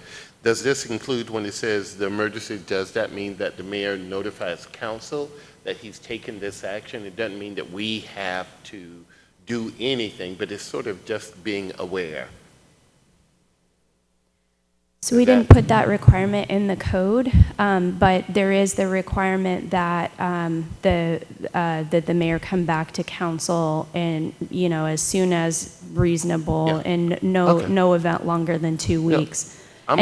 No, go ahead. No, I'm okay with that. I was just sort of curious about that because the mayor has, in my opinion, been very communicable with council about different things that's taken place, and so I was just trying to see how that worked out. Because, I would be curious, quite honestly, if an emergency was coming up and would want to know, as soon as possible. It's a very fair question. I can see, of course, if I'm going to declare an emergency, I should notify council. But, in the particular case that, happened recently, sure, we could have convened an emergency council meeting, and that probably would have been, the way to go to cross the T's and dot the I's, and we didn't declare an emergency because we're not going to get FEMA fund for a water line rupture. But again, I'm okay with email, text, if the mayor is whatever. If the mayor is declaring an emergency, Okay. the council needs to know about it. And in no way am I insinuating that you're not communicating, because I know you do, and you ask for sometimes red receipts to everything to make sure everyone's got it. So, but I just was curious about that. So thank you. No, it's a good point. Whether you write at the end of the code, but it seems pretty logical that doing a written declaration that probably let the legislative body know. Mayor Miller? That was simultaneous. Ms. Moulton, then Mr. Walters. Yeah, I think that's a great idea. And again, you are really good at letting us know via email if there's something that we need to know. So I would think you would just do that as a matter of course. But even for future mayors, I think it would be nice. Like, we don't need to convene a meeting, but if the mayor can say, "I will let the council know via email," or that would be great, I think. Thanks for bringing that up, Mr. Young. Mr. Walters? I think Mr. Young's point is well taken here. The notification when an emergency is declared in writing is a pretty simple add-on here and could solve some potential problems. Whether or not this mayor is communicative or not is completely irrelevant to the question here, because I've served alongside 3 mayors. We've got a plan for the worst case. And in the past, more than a couple of years ago, we have had some emergency declarations that council was not really aware of. Now, whether they were executed in writing or not, I don't know, but this would clean that up. And so it's not a theoretical problem, I would say, and it's one that we probably should address by just having a notification at the time that an emergency is declared, simply an email or something like that. And then the rest of the language that follows up with 2 weeks for ratification, I think, is fine and workable. Most of these emergencies really may not be so substantial that we need the notification, but occasionally they may. Great. Thank you. Really good additions. We'll make those updates and we'll bring it back to council. Okay. Next up is 5D, Resolution 3123, updating the purchasing policy and procurement roster procedures. Thank you, Mayor and Council and members of the audience. You get to hear me talk about contracting again. So this goes hand in hand with the contract ordinance. So this item is Resolution 3123 that would update the city's purchasing policy. The city hasn't updated its purchasing policy since 2019. So there have been some changes, some legislative changes, some improvements that we've identified that we want to make in the policy based on contracting and procurement experience. And I also want to add, this is a different tool than the code ordinance. We view the purchasing policy as a thorough articulation of how the city does procurement and contracting, but it's also a guide for staff members and project managers as they work through contracting on their projects. And so so the tone of this is different than code language, but that's by design so that we're really helping our project managers and our contracting staff members understand what they need to do. So the city purchasing policy is adopted by resolution and it covers all phases of city procurement and contracting. And I just want to add that our purchasing policy has been adopted and used as a model for other agencies because we're fairly thorough in the purchasing policy. And I really appreciate all of the time that goes into making sure that these policies are updated. So the overview, again, you see in your packet, this is a long document. There are lots of edits. I won't go through every single one of them, but I've broken them down into 6 categories. And those are bid limits, small work roster, apprenticeship requirements, community service contracts, compost procurement, and emergency contracts. So to start with bid limits, so there were some updates to procurement that came out of this last legislative session. And the interesting thing about the updates as they relate to bid limits is that they don't go into effect until June 30th of next year. So we know that these updated limits are coming, but we have a year before we deal with them. So for public works contract, the threshold for requiring competitive bidding for multi-trade projects currently is $116,155, and that will go up to $150,000. So those are for public works projects over that dollar threshold that involve more than one trade. Supplies and materials, this one we're really excited about because the bid limit for purchasing supplies, materials, and equipment hasn't gone up for decades. So that will be going up from $7,500 to $4,000, meaning that, we will no longer have to go through a full competitive process for things that are $10,000. The vendor roster, so for certain purchases, we can use a vendor roster, which is a more simplified procurement process than a full competitive bid. That dollar figure goes up from $40,000 to $50,000. And staff, based on these increased limits, are recommending that the threshold for when staff have to get quotes go from $2,501 up to $10,000. So right now, anything between $2,500 and $7,500, staff have to get 3 quotes. We're suggesting that that amount should go up to $10,000. Small works roster related procurement updates. So again, this one is not effective June 30th. It's July 1 of 2024. And the limited public works threshold, which a small works roster allows us to, rather than doing a full competitive bid, do a more tailored, streamlined bidding process for vendors on our small works roster. So that amount, that threshold, when we can take advantage of that, will go up from $50,000 to $150,000. There will be certain circumstances where we can contract directly with contractors. But one change that's going to make things maybe a little more cumbersome is that for projects between $150,000 and $350,000, the city will now have to notify all contractors in a particular roster category. So, all electricians on the rosters, if we're doing an electrical project, we'll have to notify them. Whereas before, there were certain thresholds where we only had to notify 5 and 3. So, Mayor Miller? Mr. Young. Just a quick question on that. If that's part of the state law update, Yes. where just everybody on the roster, wow. Yep.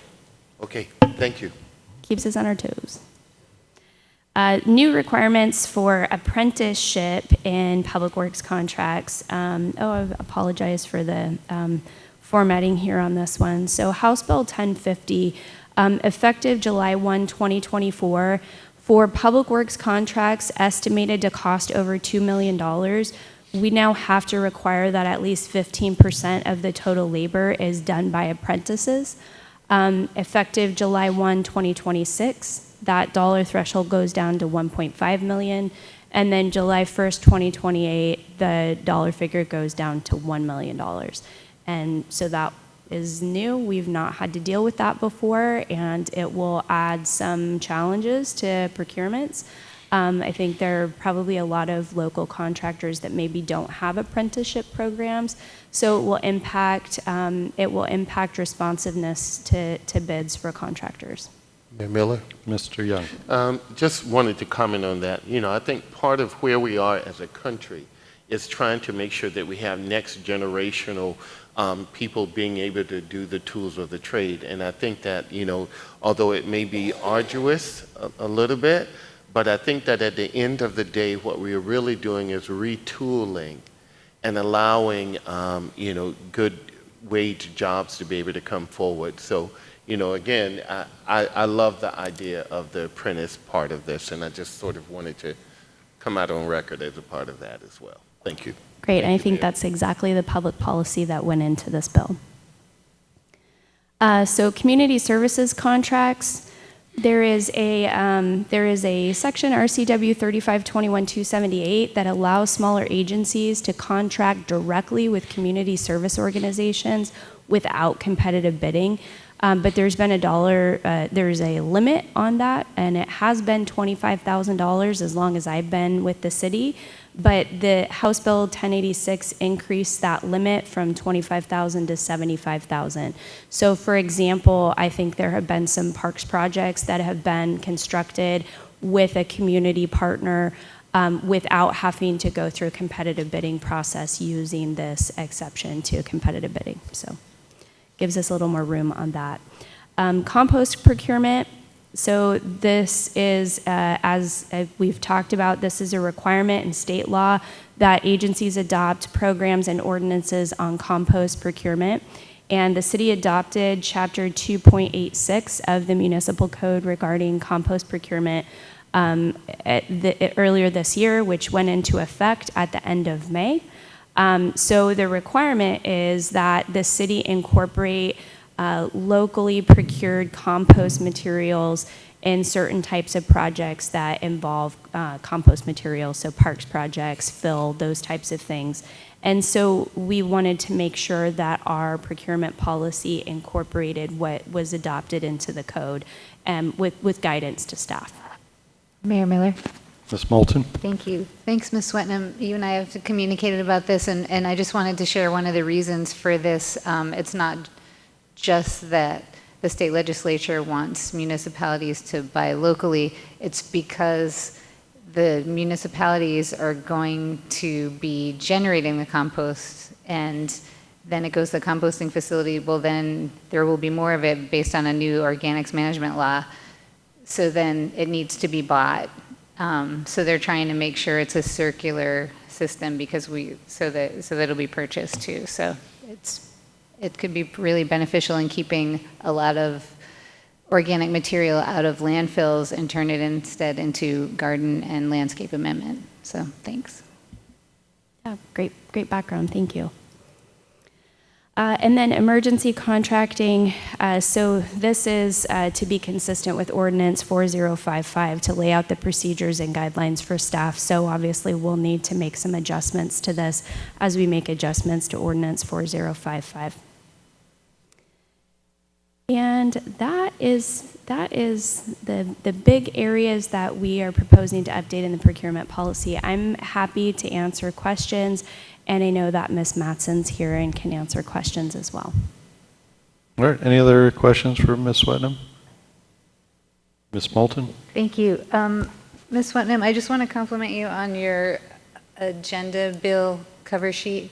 I really feel like this gave us a really good rundown of what's happening, and also that little table that you gave about what other communities are doing. This is really super valuable.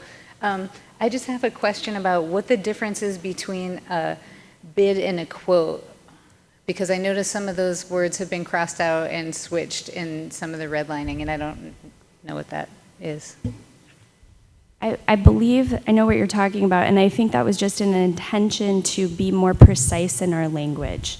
So I think we referred to things as, I can't remember if we replaced quote with bid or the other way around, but it was a cleanup to be precise.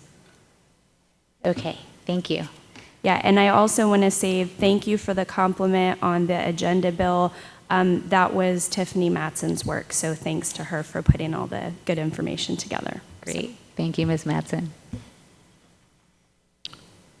Okay, so we'll bring this back possibly our next council meeting. Thank you. All right, both those ordinance 4055 and resolution 3123. All right, next up is item 6E, which is interlocal agreement for the administration of the Tommy Thompson Trail Trestle Causeway replacement planning. It's a discussion item with possible action, and Mr. Lunsford is ready to go, I see. Thank you, Mayor Miller, council members, ladies and gentlemen. So we have an opportunity tonight to work with our partners, the Samish Nation, on a planning grant for the replacement of the Tommy Thompson Trail, Trestle, and Causeway. So I'll give you a little background on that. So in 2020, we were awarded a grant from the state of Washington, the Recreation Conservation Office, to do a planning grant for studying the feasibility of replacing the Tommy Thompson Trestle and Causeway. And that comes out of a partnership with the Samish Indian Nation and the Washington State Department of Natural Resources. The Samish own land near Weaverling Spit in the RV park. The Department of Natural Resources has say over Fidalgo Bay, and we have the Trestle and Causeway. And so we wanted to work in partnership with looking at ways to improve flow into the bay for eelgrass salmonid habitat, to look at ways to remove the creosote pilings, of which there are about 700 to 800, and remove that pollution source, and find ways to do so in a manner that could replace the trestle with a more sustainable method, in a more sustainable manner that was not flammable and long-lasting. So the desire is to try to find a way to combine all those elements to improve the health of the bay, to give us a longer lasting trestle and causeway. And we're looking at doing that through this feasibility study and this grant. So the grant was funded by the state, but we lacked a match. That match was going to come through the Army Corps of Engineers. That fell through due to a couple of issues during COVID and other things. And to make a long story short, the Samish Indian Nation has come forward by raising those funds themselves and would like to provide that match to us through this interlocal. So the amount that we would get from the state is about a $350,000 feasibility grant. The amount that we get from the state's about $205,000, and the Samish would make up the difference. They've raised much more than we need for the match, but that could be used for further study. I say all this with the caveat that this is a feasibility study. It's not a planning level grant. We're not going to get to construction drawings and things like that. It's meant to be a feasibility study, so you, as representatives of the public, can review the data that we find. So what's it going to take to do, how long it would take to do, what kind of funds we'd need to raise, and how long it would take to do that. So this is just a study to understand what's at hand to do this work. It's not, it's very much designed to be that, so that you have a chance to review it publicly, so we have a chance to educate the public at the end as to what we find and what it would mean to do all this work. So, because we know that replacing the trestle, I think, would be, with a more sustainable model. Picture what's up in Bellingham there at the Fairhaven Trail that goes over the base, something like that, made of steel, concrete with fiberglass decking that allows for light penetration to allow for aquatic plants not to get shaded out. Also, removing the causeway would allow for more flow of water into Fidalgo Bay for more flushing and tidal action for the eelgrass habitat. So Samish Nation has done studies that's showing that would be a benefit, and so we're looking at ways to support that. So the interlocal before you is to allow for Samish to provide us with those matching funds for the grant. The grant we have, the matching funds we do not. Mayor Miller? Mr. Young? No, I'm thankful that this is part of what's coming forward. I know we just came through getting it repaired and moved forward. That was a Herculean lift, but thankful to the city and all of the stakeholders and partners and staff and team, we were able to make it happen. It's a beautiful thing. And I do believe that part of this, I think Mr. Walters has brought it up once before, about trying to address the other environmental needs of the health of the waterways and how do we get there. And then for the Samish Nation to step up and sort of make it easier, especially in the grants and the funding to make it possible, is something wonderful. I had met with the former Public Works Director, Mr. Hash, and Ms. Hinnebert about just sort of wondering about how do we increase the eelgrass, which is a big part of what helps us in the sound, in the health of the sound, with whether it's crab or fish or whatever it is.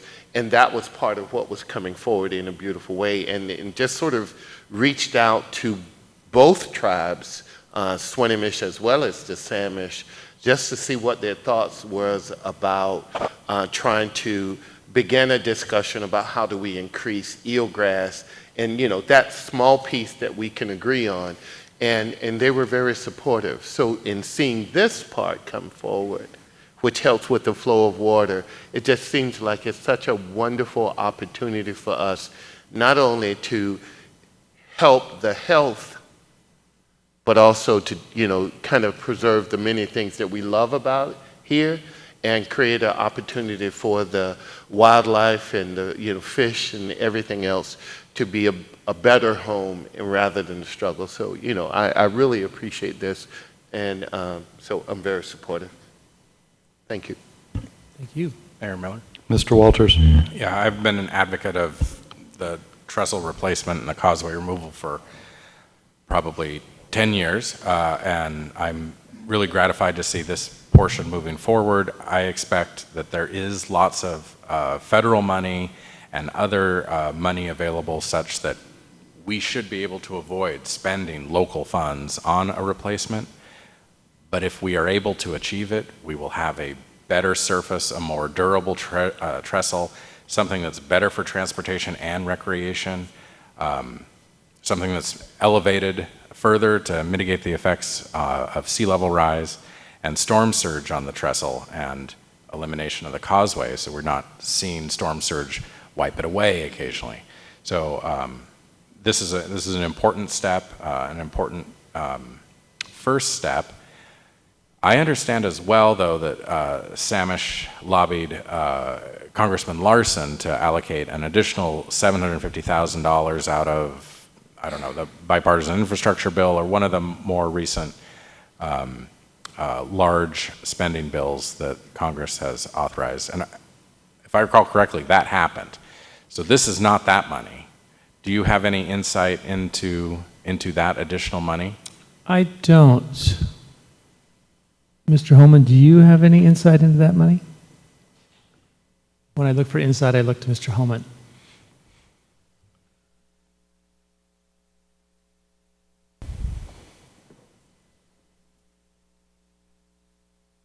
Yes, so that's a great question. We have been notified about that money from the Samish tribe. Their intent, I believe, is to contribute that money to whatever the results of this feasibility study is, but that is not the money that's being allocated as a part of this feasibility study. That's being held towards the next phase of the project. Perfect. That is pretty exciting, though, because it means that there is some place to go after we do this feasibility study. There is another step that is already funded to take after we complete the feasibility study. So I'm very encouraged by that and very supportive of adoption of this tonight.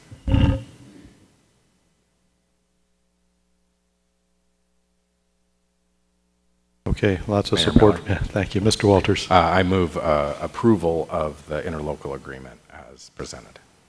Second.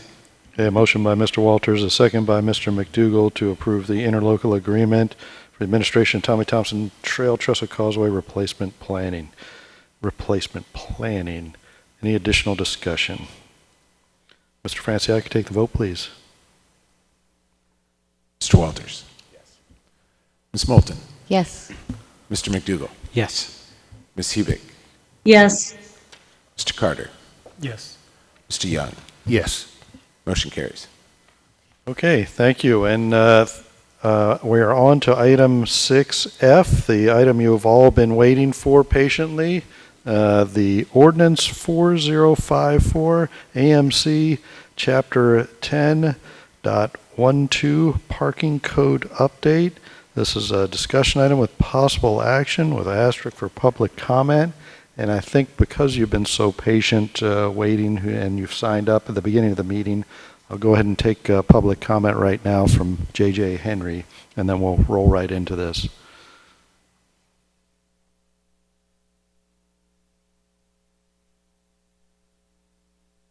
Yep. Just make sure the green or the blue light on, whatever color. Yep. Thanks for your time. My name is JJ Henry, and I recently just moved to this wonderful community. I love it. I just purchased a home on the corner of 6th and R Avenue, and I have great neighbors, and I love the place. I love where it's at. My only issue has, it seems to be our avenue right by my house has become the unofficial RV campground. And there's been a lot of, RVs parked there and RVs abandoned there. And you have 3 days, like they have to move within 3 days, and my understanding is all they have to do is move like a few feet or 10 feet, and they can do another 3 days. It hasn't been too many problems other than just, I live by myself, and, sometimes they're a bit sketchy, some of the people, and drugs and stuff like that. And just recently, well, today, in fact, because they shut down that road where they used to park behind the water treatment plant. Does that, I don't, is it Market Street? That's Sixth Street. What it,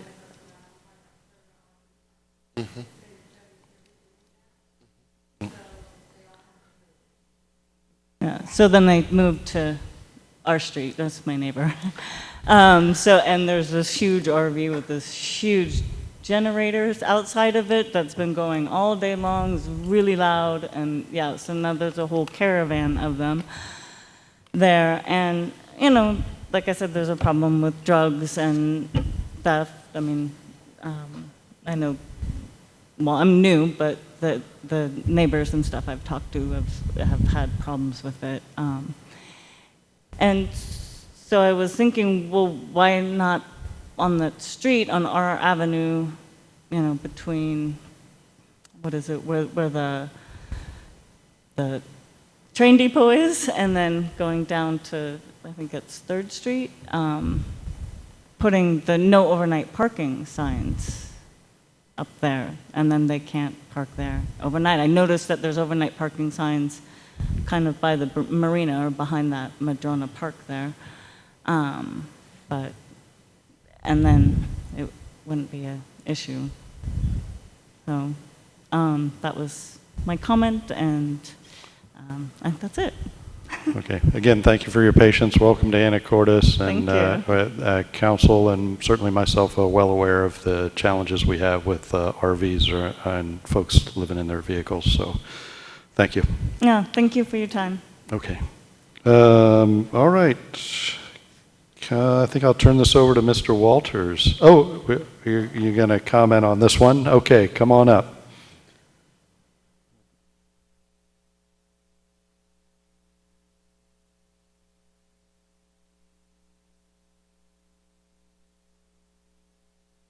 Well, I'll use my 3 minutes, but I have more than 3 minutes worth, so I'll work with emailing council members. One of the things that I noticed in the new ordinance that was different than was submitted on July 17th, how are these new regulations going to be enforced? In other words, are they going to be enforced on a complaint basis, or are the police actively going to go around and measure the 12 inches from the curb that the cars are parked, or the 30-degree angle that diagonal or non-parallel parking is? And that's one question.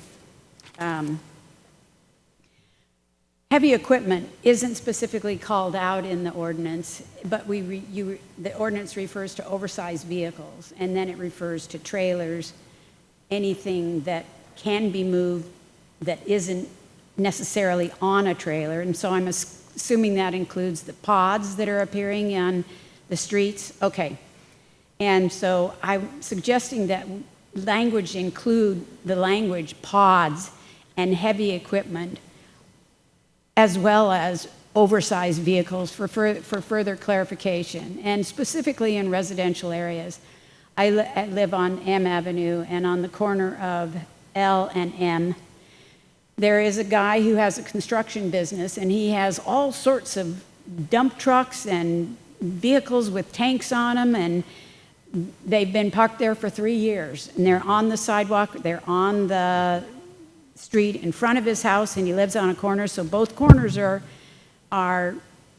have these heavy equipment vehicles on the street. It's a sight distance issue on that corner. A lot of kids from the high school come down 16th. And so I'd like to see some added language just for clarification in that section. And a definition of what oversized vehicles are more explicitly spelled out in the definition section, as well as in the actual, was it 10, I think it's 10, 12, 340. No, maybe not. That's angled back-in parking. Let's see here.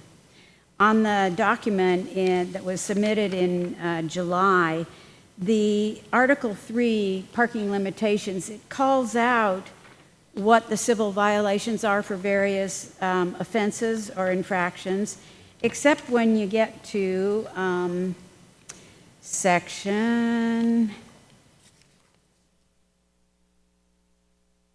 B, unlawful to park in any alley, and then it's unlawful to park on a fire lane, a bike lane. It doesn't give the civil violation class in that section. And just for consistency, every other section gives a classification of the civil violation. Just an oversight probably, that should be added to it. And I wanted to ask, what does it mean in the language for drivers who park forward in the back-in angle stalls? It's in section 1012, 240 back-in angle parking. It says APD recommended that the severity of the violation be a class 3 infraction, similar to other sections above. However, it is very common for drivers to park forwards in the back-in angle parking stalls. I don't know what that means if I'm a driver, so if you could explain that. The other thing is, this code keeps referring to definitions that are, the actual language of the definition is not spelled out. It's referred to as found in RCW 4610 or 4604 without the third party, the third number that actually is the specific section that addresses that issue. So either provide a link to RCW, and I'm looking at 1012-130 under definitions right now. Include a link to RCW chapter 4604 and then add that you do have that. Oh, yeah, sorry. Could you get Sorry. closer to the microphone? Thank you. Add that extension or provide a direct link to the RCW. People aren't going to take the time to look up the RCW. I think it's a kind of it's a lazy way of not providing enough information or requiring the person who's looking for information to have to go to another level. And I know Code Publishing will provide that link. It may be an extra service that has to be paid for. But I think that's important, that either we spell out the definition or we provide the link to the referenced RCW. And the same goes for the language that talks about a reference to the Los Angeles Code, and it's listed as a number, and it says it's referred to, and I may not have that section with me. I thought I did. Let's see. And I know I've run out of time. Yeah. Did you say you were going to email this information Well, I to council? can, yeah, I Okay. can. I Okay. think that'll be very helpful. All right, thank you. Thank you very much. Okay. Okay, come on up.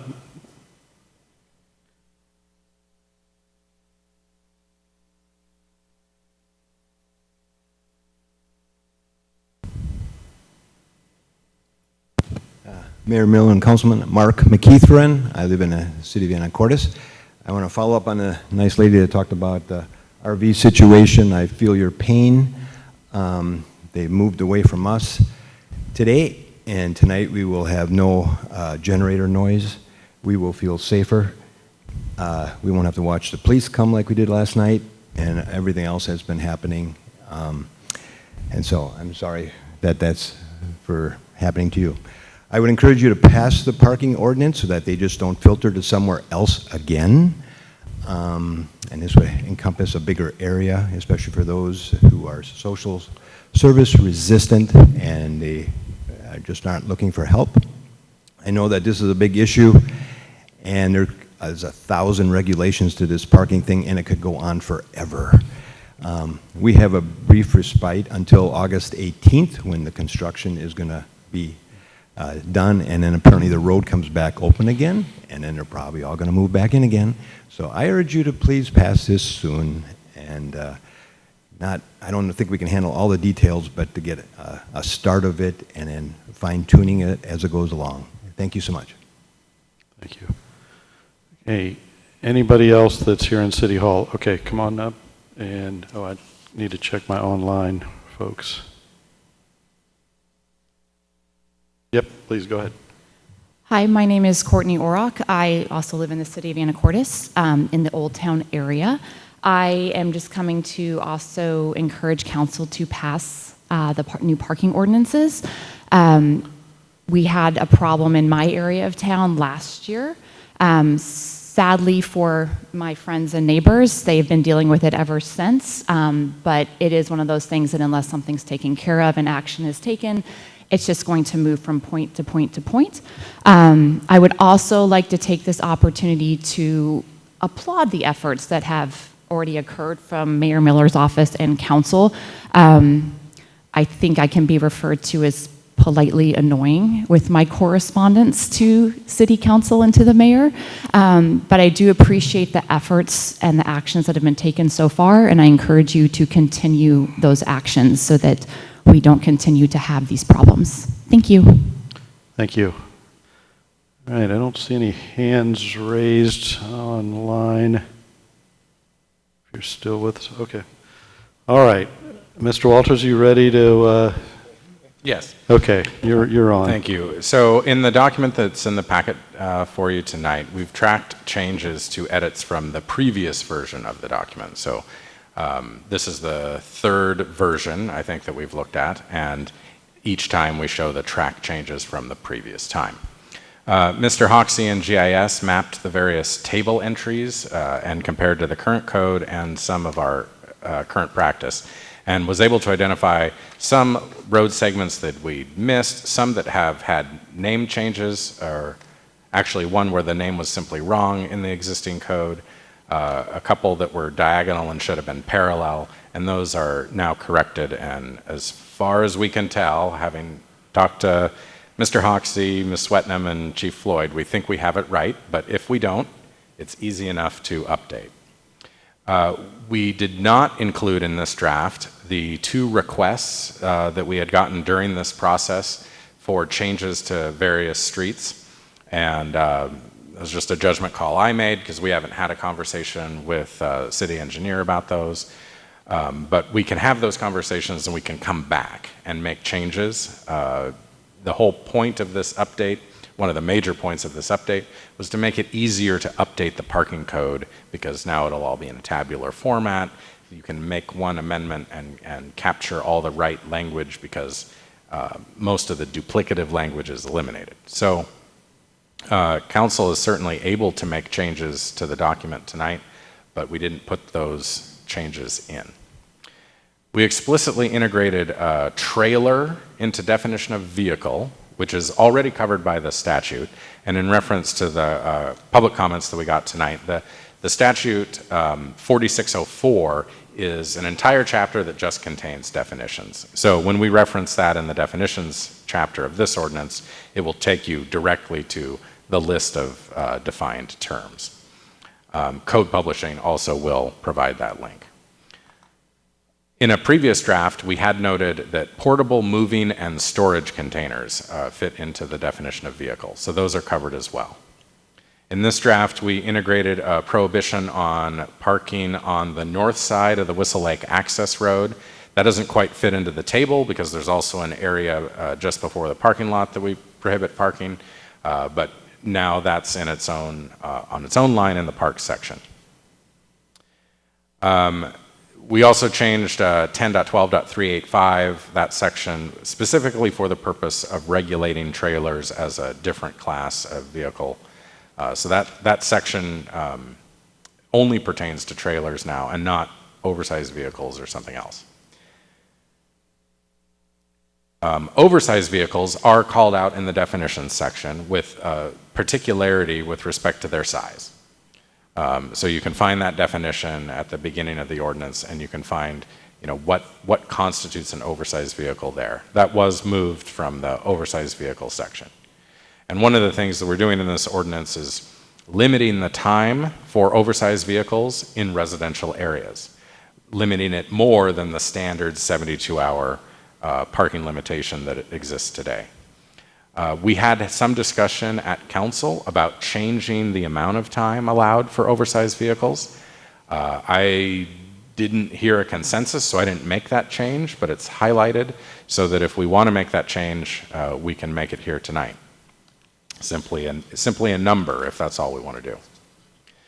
I did change the penalties for overtime parking from $10 to $20, but included that line about if they're paid by the close of business on the next business day, then it's $10, similar to what Mount Vernon has done. Changed second and third violations from $15 to $25, which makes it more of a straight line increase, and if you're starting to accumulate a number of parking tickets.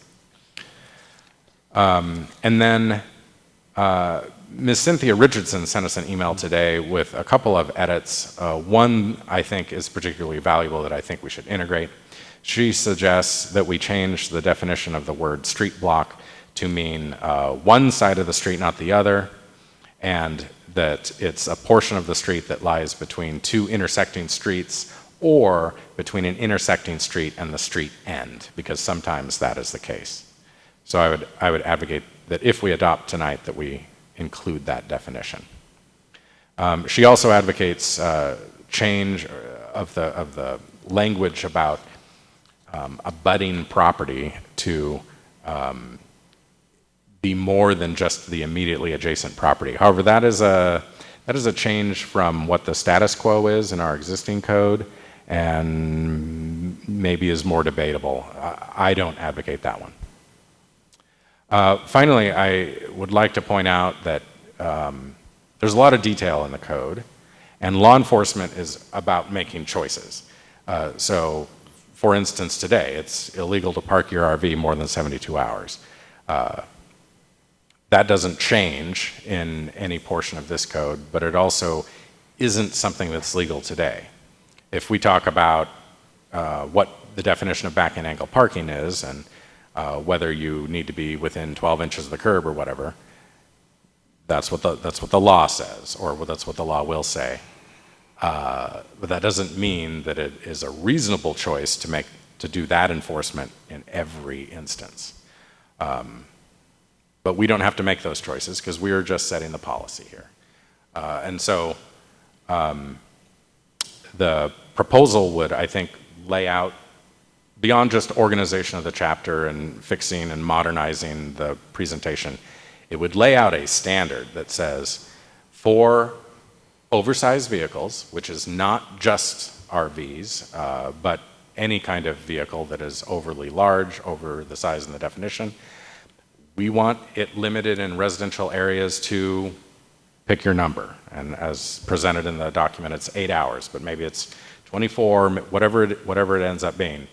The objective there is to say we don't want that in residential neighborhoods. We are constrained by case law, and we are constrained by state law, including the Homestead Act, but we don't have to say that we are going to allow it in areas that are characterized by residential development.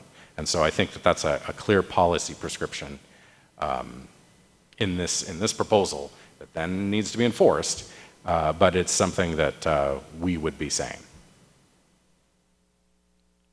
Okay, since the enforcement word has come up a number of times, I will reiterate what I said last week, and this is an opportunity for us as council. Will eventually pass this regulation. As of last week, we have hired our half-time parking enforcement person. But I will tell you, it is a complaint-based system. Our officers are not everywhere all the time. That's why we have numbers to call.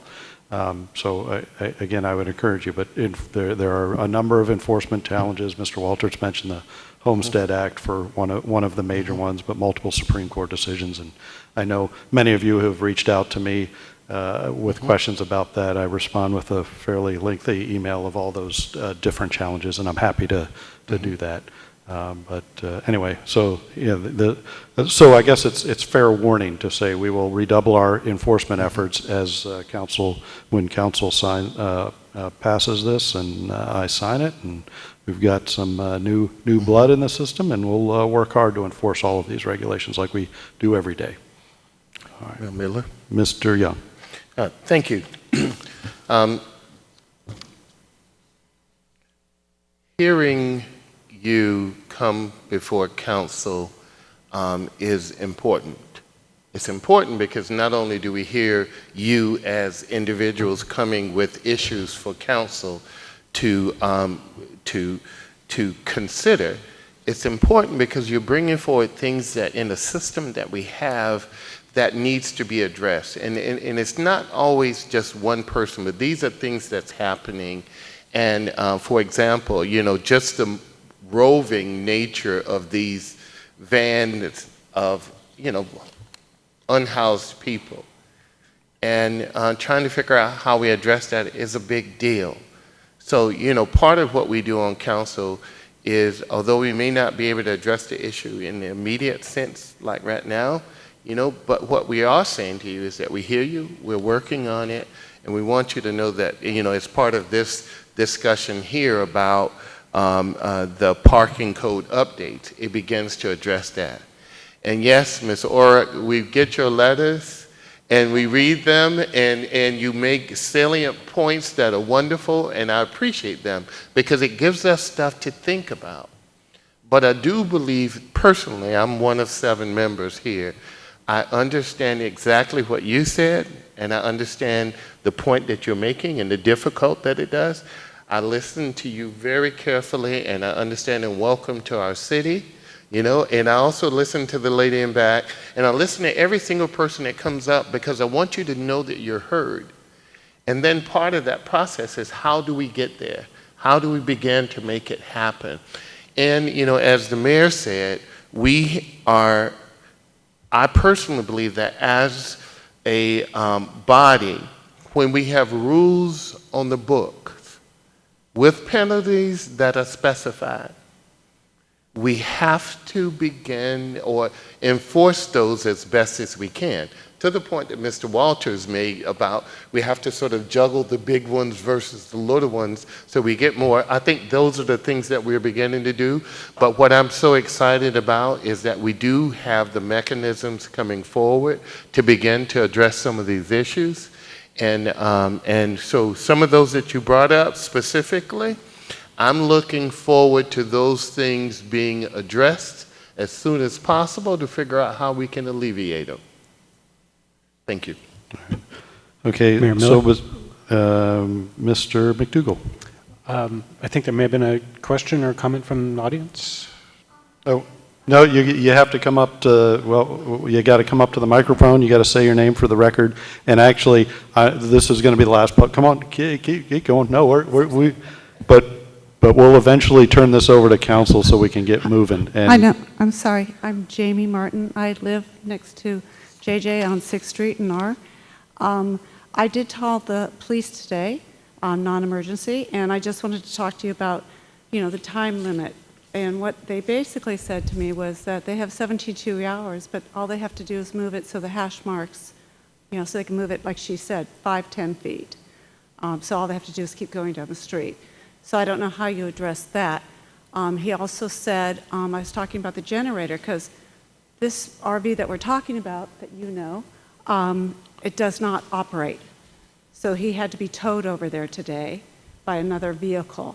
I don't know, I didn't know that at the time, so I don't know if that's something that can be addressed, because it's not an operational vehicle. Also, they have a house generator sitting out in the street that's covered in cardboard. He said he couldn't do anything about that either.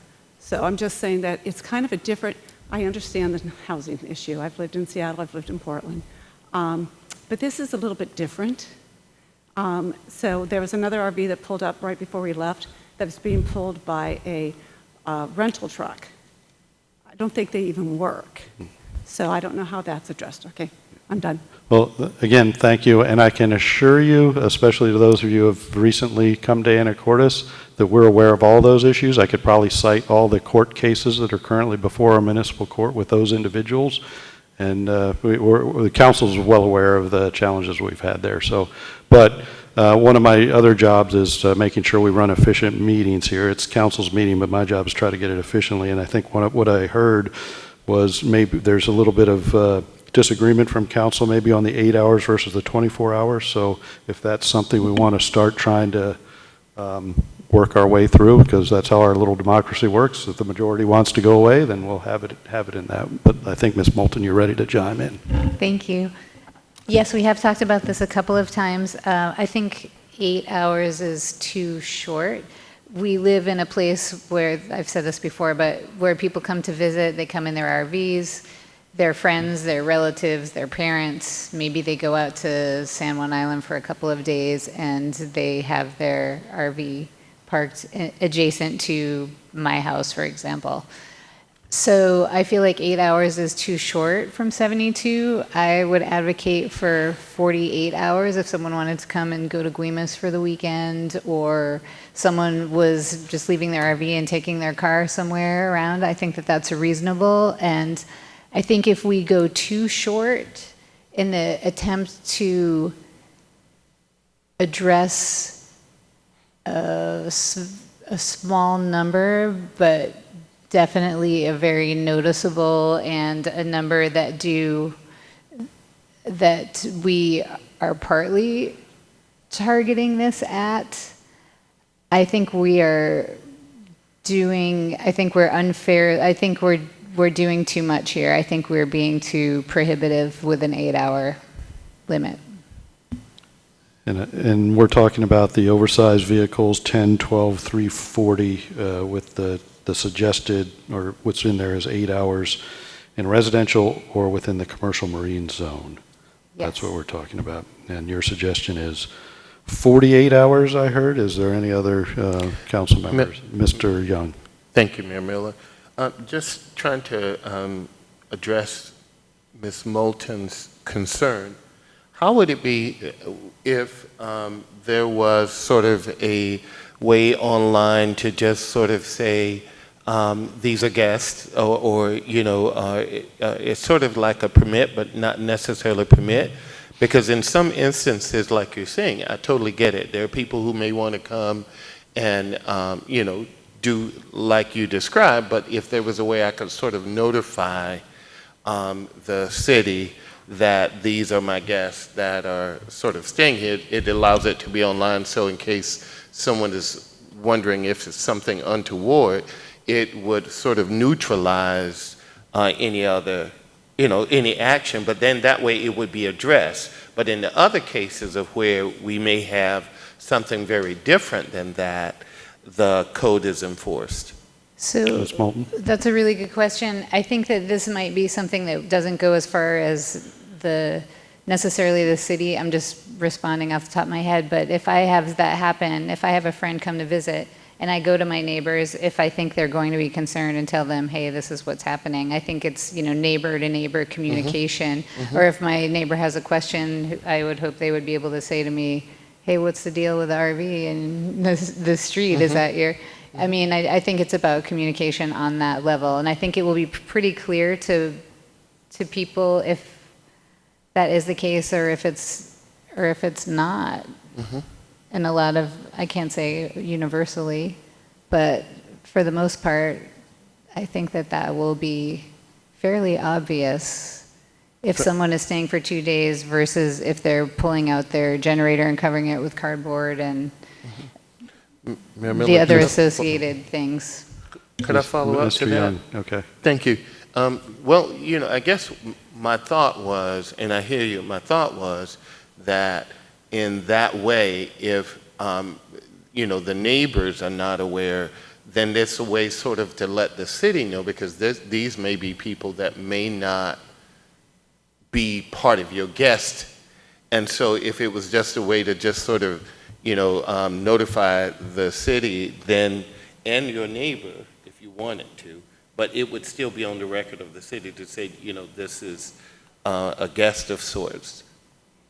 I guess I'm just trying to get to, if I have people that are coming to my house and they're going to stay beyond this certain period of time, I can just go, I would like to believe I can just go online and, it pulls up my house and say, we're going to have these 2 travel trailers out front for the next 3 days. It's okay. Boom. And sorry, I've got to speak for the staff. That's maybe a little more, that's a little beyond what I think we're trying to do here. It's a good idea, but I'm already working our way through it. I'd like to hopefully get the debate back to the hours, if there's more council support for 48 or 24 or 8 hours. Mayor Miller. Mr. Walters. A couple of points. First of all, I agree that the solution articulated by Mr. Young is going to require substantial overhead that maybe we don't want to invest in. As has been pointed out, the existing code has a 72-hour general time limit, and it doesn't include the language that we inserted here in this draft, which is a limit to a particular street block. With this language, they would need to move beyond the block in order to avoid the time limit. However, I would note that Seattle's existing code language is very similar to our existing code language. Now, Seattle has a lot of problems, but shortage of lawyers is not one of them. And I think that we could probably be more aggressive, even with our existing interpretation, to tell people that, you know, you're at 72 hours, you've moved 6 inches, you're still beyond the 72-hour limit. But we've tried to solve that with the street block here. In terms of the oversized parking limitation, our objective, I think, in originally constructing this, and remember that we started with a limit of 4 hours when we initially brought this to council last year, our objective is to say we can't stop somebody from parking an RV on the street in Anacortes. We can say there are particular areas that we are going to have more strenuous limits, more strict limits than others. Residential areas, the quiet enjoyment of one's home being one of the most important places to protect. And if we say 72 hours, the time limit effectively is much more than that, because the RV parks or the other oversized vehicle, because it's not limited just to RVs, it will be boats and construction equipment and all of that kind of stuff as well, and pods. But these things get parked, and then somebody calls it in once it starts to become annoying. That may be a week later. And that might be then a couple of additional days before maybe APD gets to it if they've got more pressing matters. And then they've got to come back after the first visit to count the 72 hours from the first visit. So by restricting that time period, we get to a place where APD could theoretically hit one vehicle during the course of one shift, or maybe 2 shifts. It theoretically could substantially reduce the amount of time, real time, required to actually do that enforcement. And the reason that's important is because if somebody parks a piece of equipment or an RV in front of your house, that may be a problem for you, but what some of these people are experiencing is so much more than that, because they're setting up shop, they are setting out equipment, they are running generators during the day. I mean, there is a big difference, in my mind, between the parking and the taking over the street. And if people are more mobile, I think that there's less opportunity, less incentive, and less likelihood that they will take over the street, which is the real problem that is occurring. So having some relatively short time period, I think is important. And I could go to 24, but I'm pretty hesitant about 48. And then also keep in mind that if you do have people visiting, most of the time you probably have the ability for them to park in your driveway. Maybe you park your passenger car on the street. But getting those oversized vehicles off the street has additional benefits. Visibility, as has been pointed out, being able to see around them in a residential street, which are usually more narrow and have children playing on them. So all that said, I'm in favor of having it be fairly restrictive and not more than 24 hours. Mayor Miller. Mr. Carter. See, I'm fine with the 8 hours and would be willing to go to the 24. But it's also to the discretion of law enforcement if they're going to be issuing the citation or ticket. And I would assume that there's going to be some kind of contact attempt to be made. You know, and if it turns out that it is a friend that's visiting, they're going to be there for a day or two, it's still at the discretion of law enforcement. And then it turns out that it's not, and it's some unknown person, then they can address it accordingly. Mr. McDougall, I was going to go to you. I think I also would support the 24 hours. I don't think I would go longer than that. I like to think, we would definitely be accommodating the scenario where out-of-town friends or something are here for the art festival and they're going to be there for the day, like a longer than 8-hour period.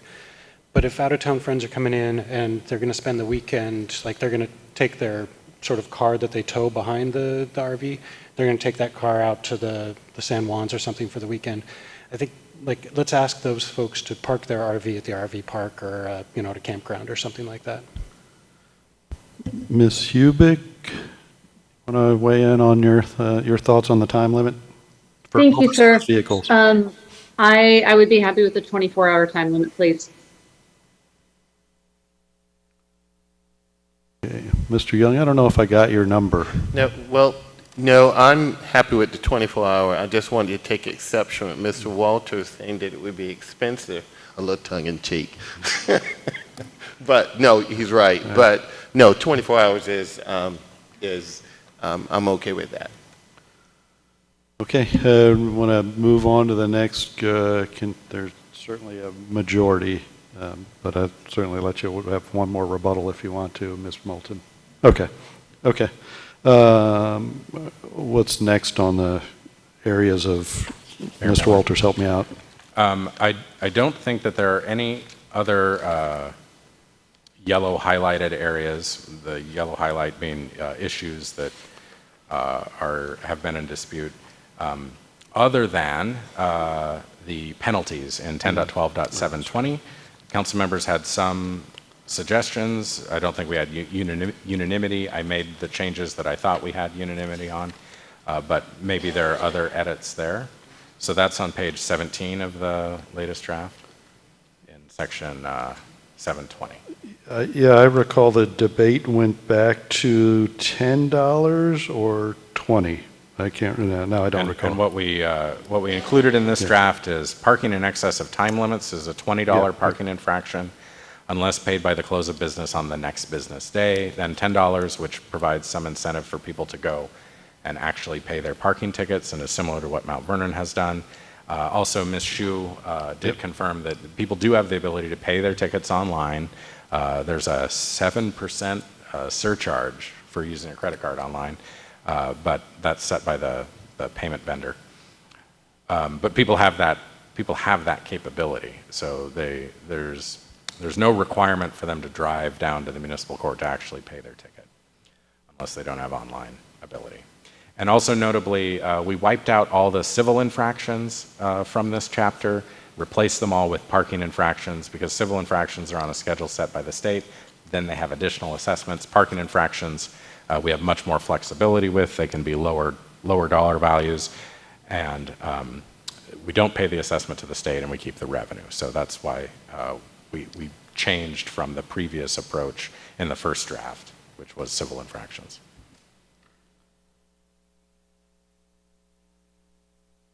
So the next question is, where does council want to go with this? Mayor Miller. Ms. Hubick. Thank you. So I'm in a city that has free downtown parking for the first 2 hours, but it does require you to just register. Like, they've got kiosks, they've got mobile apps and stuff like that. But there's a $50 fine if you don't register your car at all. And then there's additional stuff that starts happening after you go over your 2-hour time limit. And the reason that I noticed this is because all the businesses in the 6 block or so downtown have started putting signs up. So one, I think that's absolutely fantastic. I love the $20 parking in excess of time limits feels really reasonable, especially after seeing something like that.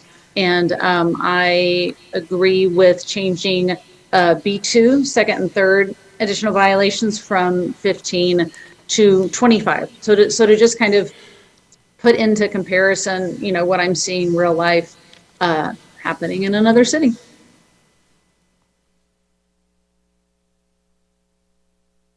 Okay, council. Mayor Miller. Mr. Walters. Hearing no one else jumping in, I would like to put a motion on the floor so that we have something to debate. I move approval of the ordinance as presented with the following changes. 10.12.340, parking of oversized vehicles, change subsection A from 8 hours to 24 hours. And the definition of street block change to reflect the comments made by Cynthia Richardson, which I can provide that strike through, but all council members got it and I summarized it earlier.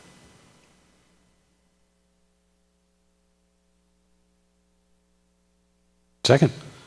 Okay, and don't worry, I'll make sure there's time for discussion here. I have a motion by Mr. Walters and a second by Mr. McDougall to approve ordinance 4050 with the following changes: 10/12/34, change 8 to 24 hours, and then add the definition of the street block as submitted by Ms. Richardson. So, additional discussion.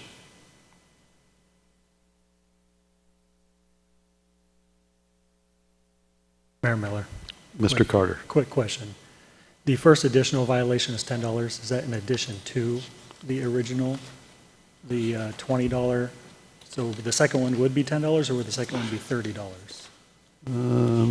Mr. Walters, do you want to take that? Because I don't. Yes, it's an additional penalty. So the first violation is it's $20 if it's 10 if you pay it within 24 hours. But when you get your second parking ticket within 1 year, then it's an additional $10. So it's your $20 or 10 if you pay it right away plus the 10. Yeah, that's the subsection B of 10/12/660, I think. Oh, 720, yeah.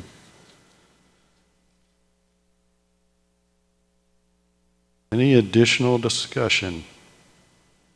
Okay, a motion by Mr. Walters and a second by Mr. McDougall to approve ordinance 4054 with the two changes as I read before. Mr. Franciac, would you take the vote, please? Ms. Moulton. Yes. Mr. McDougall. Yes. Ms. Hubick. Yes. Mr. Carter. Yes. Mr. Young. Yes. Mr. Walters. Yes. Motion carries. Okay, thank you, and thank you for all the great comments. We know this, as I said it last week, this is not be a perfect ordinance, but with your feedback, we'll be able to improve it easier. Item 7 is adjournment. Nothing before the council. I will adjourn the meeting. Thank you.